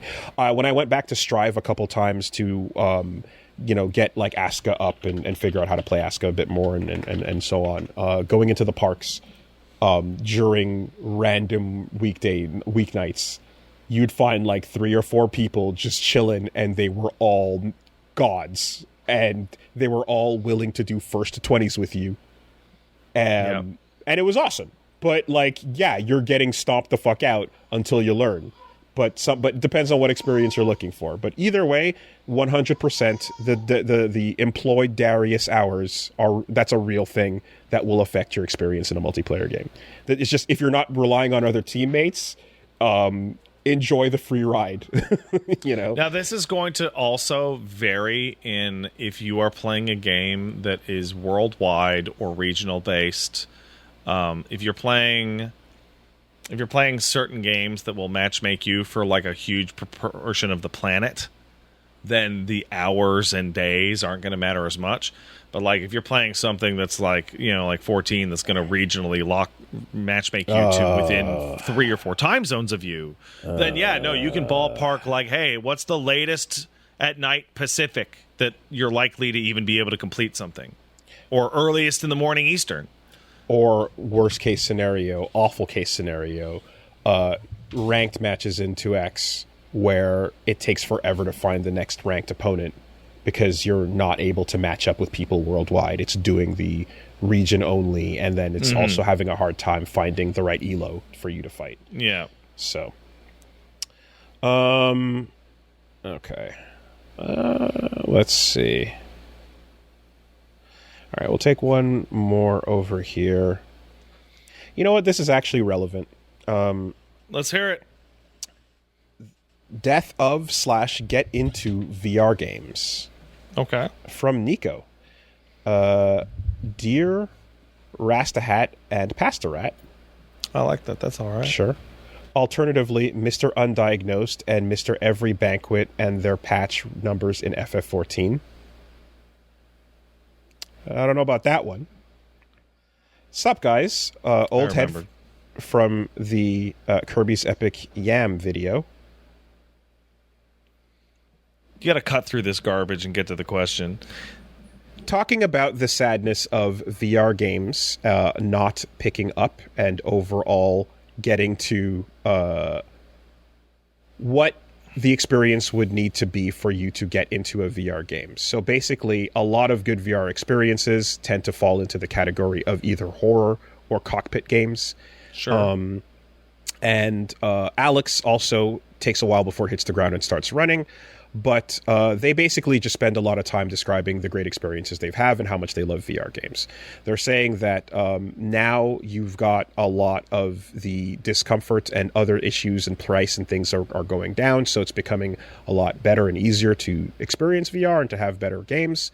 My question to you is overall, what is your criteria for getting into long-form VR games? The tech is currently very comfortable, wireless, fast, and objectively better in many ways, but affordability is decreasing. Is there a specific comfortable size or something you're willing to wait for, or what are the barriers left? Is it streamability, et cetera, et cetera? The person is desperately trying to figure out why you're not excited for VR. Oh, okay. I can answer that. I am prone to migraines, and VR doesn't agree with me. And as you described, that VR is considerably more comfortable than it's ever been from a fairly objective basis, I'll take that. I'll take that premise. VR headset cannot be any significantly heavier than the headphones I'm wearing on my head right now, or I will get sick. If I wear headphones that push in towards my ears, I will get sick.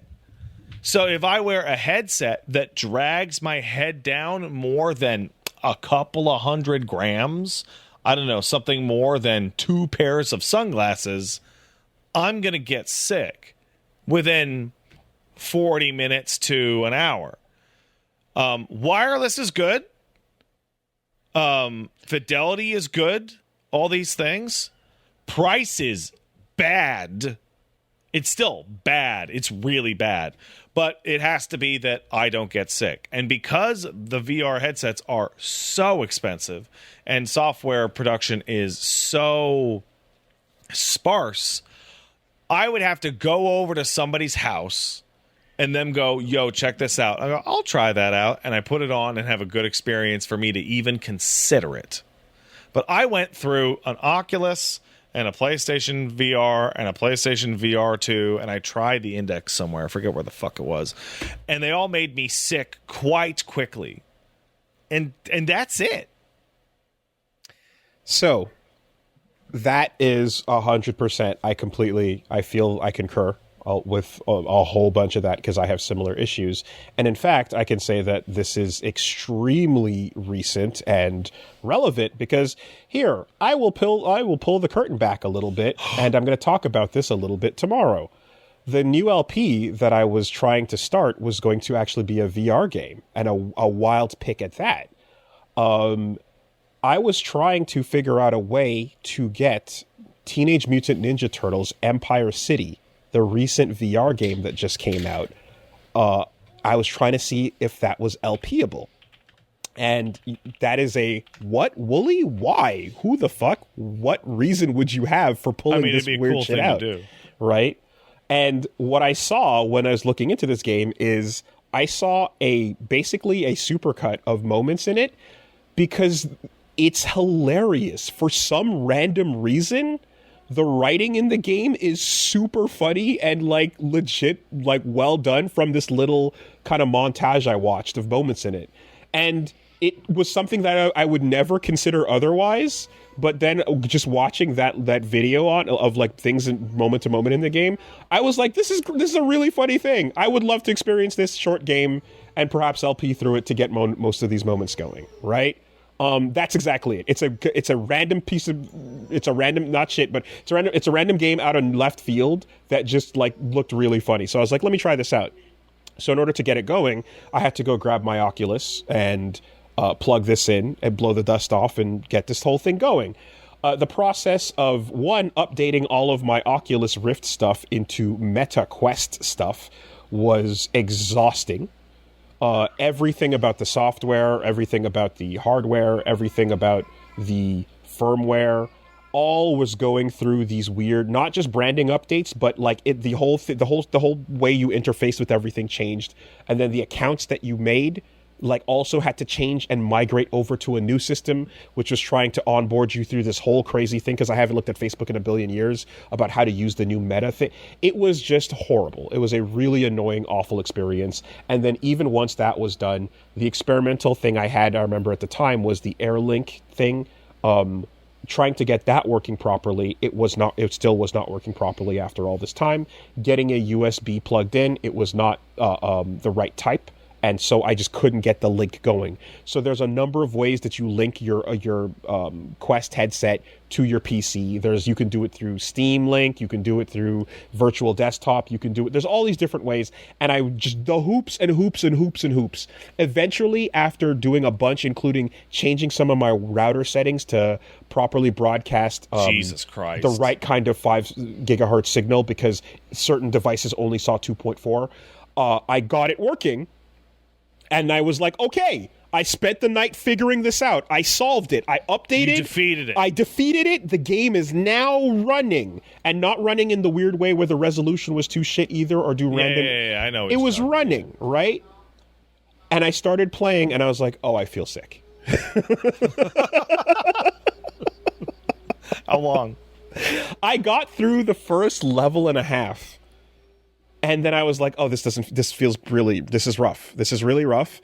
And there's things in the game that have moments where you can climb on pillars, but you can quickly jump up a building by grabbing a window ledge and doing this and shooting up the building to just feel all the textures and window gravity and all that shit just go in your guts. And all the safety comfort cage options you could put on are not saving you from some of the more aggressive combat moments or aggressive platforming moments that the game has. And unfortunately, while doing that and experiencing what was going on with the game, I was still kind of going, okay, but if this goes smoothly enough, if the writing is good, and it was taking too long to get to those moments. And I went, God damn it. I'm going to have to explain all of this, and I guess I'll just play that video tomorrow to show everyone what I was talking about, and then that'll be what it was. But I wanted to do an interesting VR thing out of nowhere. Also, the data would be good to know if Half-Life Alyx would be even possible, because I've done like a couple of VR streams in the past that did make me feel sick, and I was like, limited time, maybe. But this is also data for that, and realistically, I'm like, no, this shit sucks. And that was me pulling out an older Oculus that I had and updating it, etc. I don't know if they have it to the point where you can put on a pair of goggles or glasses that are extremely light and don't have any of these issues. But grabbing the thing that I bought a while ago and trying to use it with the current system was nightmarish and sucked. So that's why I'm not doing it. So part of the problem here is that the appeal is the flaw. The integrated in-body virtual, it's like you're really there experience is like a huge proportion of the appeal of literally every single VR game, right? That's the reason they're VR games instead of normal games. But that's the part that makes me sick. Mm-hmm. So I don't get any of the appeal. I only get a extremely limited on-rails first-person experience. Yeah. I think people like you, me, and Reggie probably will It's like 40% of all people. I think we're only going to be able to really handle the AR glasses that project over your life version of this that'll come eventually, that are going to be like years from now, and also like that, and that'll be the only like version of this you could probably will be able to play at any decent length of not 5-minute intervals. There is such a good comment that has just gone by. Nice Drive says, you need to really train baby steps to get ready for VR. I think H3 VR should be mandatory for all VR users just because it's full motion and has multiple locomotion modes to break your VR sickness. Wooly, you just don't want it bad enough. You bought a device worth thousands of dollars, and you're too much of a pussy to push past the fact that the game makes you feel terrible and want to vomit. How could you not want to just dive in?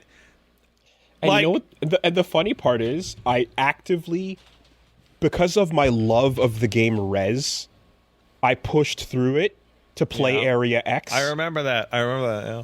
Right? And I pushed through it in this context to see if I could literally LP a game for y'all that would have been a good short time. And this is actually just a baffling point of view of like get into VR. It makes me feel bad in my body. Yeah, well, hurt yourself. You hurt yourself. Yeah, go do it. Like what? No, I don't have to. Fuck you. Why would I like? People will be like, "Hey, listen, this food tastes like shit," but if you eat it like 1,000 times because your mom made you, you'll really appreciate it when in 10 years from now. And then you're like, can I not just have a burger? No, I'm better than you that I eat the food that tastes bad and I got used to it. Well, if you really want the knife twisted, or the katana for that matter, when you boot up a Steam VR game like the one I'm talking about, and it's TMNT Empire City, the game boots up on your computer just fine, and it shows you the main menu, and you just have the camera on the floor all fucked up. And cool. If you wanted to make a version of this that played with a controller, it would be extraordinarily easy to do. In fact, while you have the VR headset on, there is a mouse and keyboard WASD version of the controls that you can use that are default Steam. They just simply are forcing the peripheral because they want to force the peripheral. But it could have easily have been a mode that you enabled for something like VR Chat or Super Hot or games like that, where you're like, you can play VR mode if you want to, or don't, right? Yeah. But instead, it's like, nope, this is going to be hard locked to only VR users, and we're not going to make it work for anyone without it, even though the game is running right now. I can hear it and see it and technically work around to make it work, but no. It's crazy. The amount of work you would have to do is like negligible to just actively map the controls to what you need to do, because VR games are not getting that complicated with what they're asking of you either, considering the fact that you're getting fucking sick by it. You know? I don't really feel super excited. I don't really enjoy the feeling I get watching my 3D TV with a curved screen. It doesn't feel like a good way to watch something. What are you, just too weak to learn the superior way to watch film?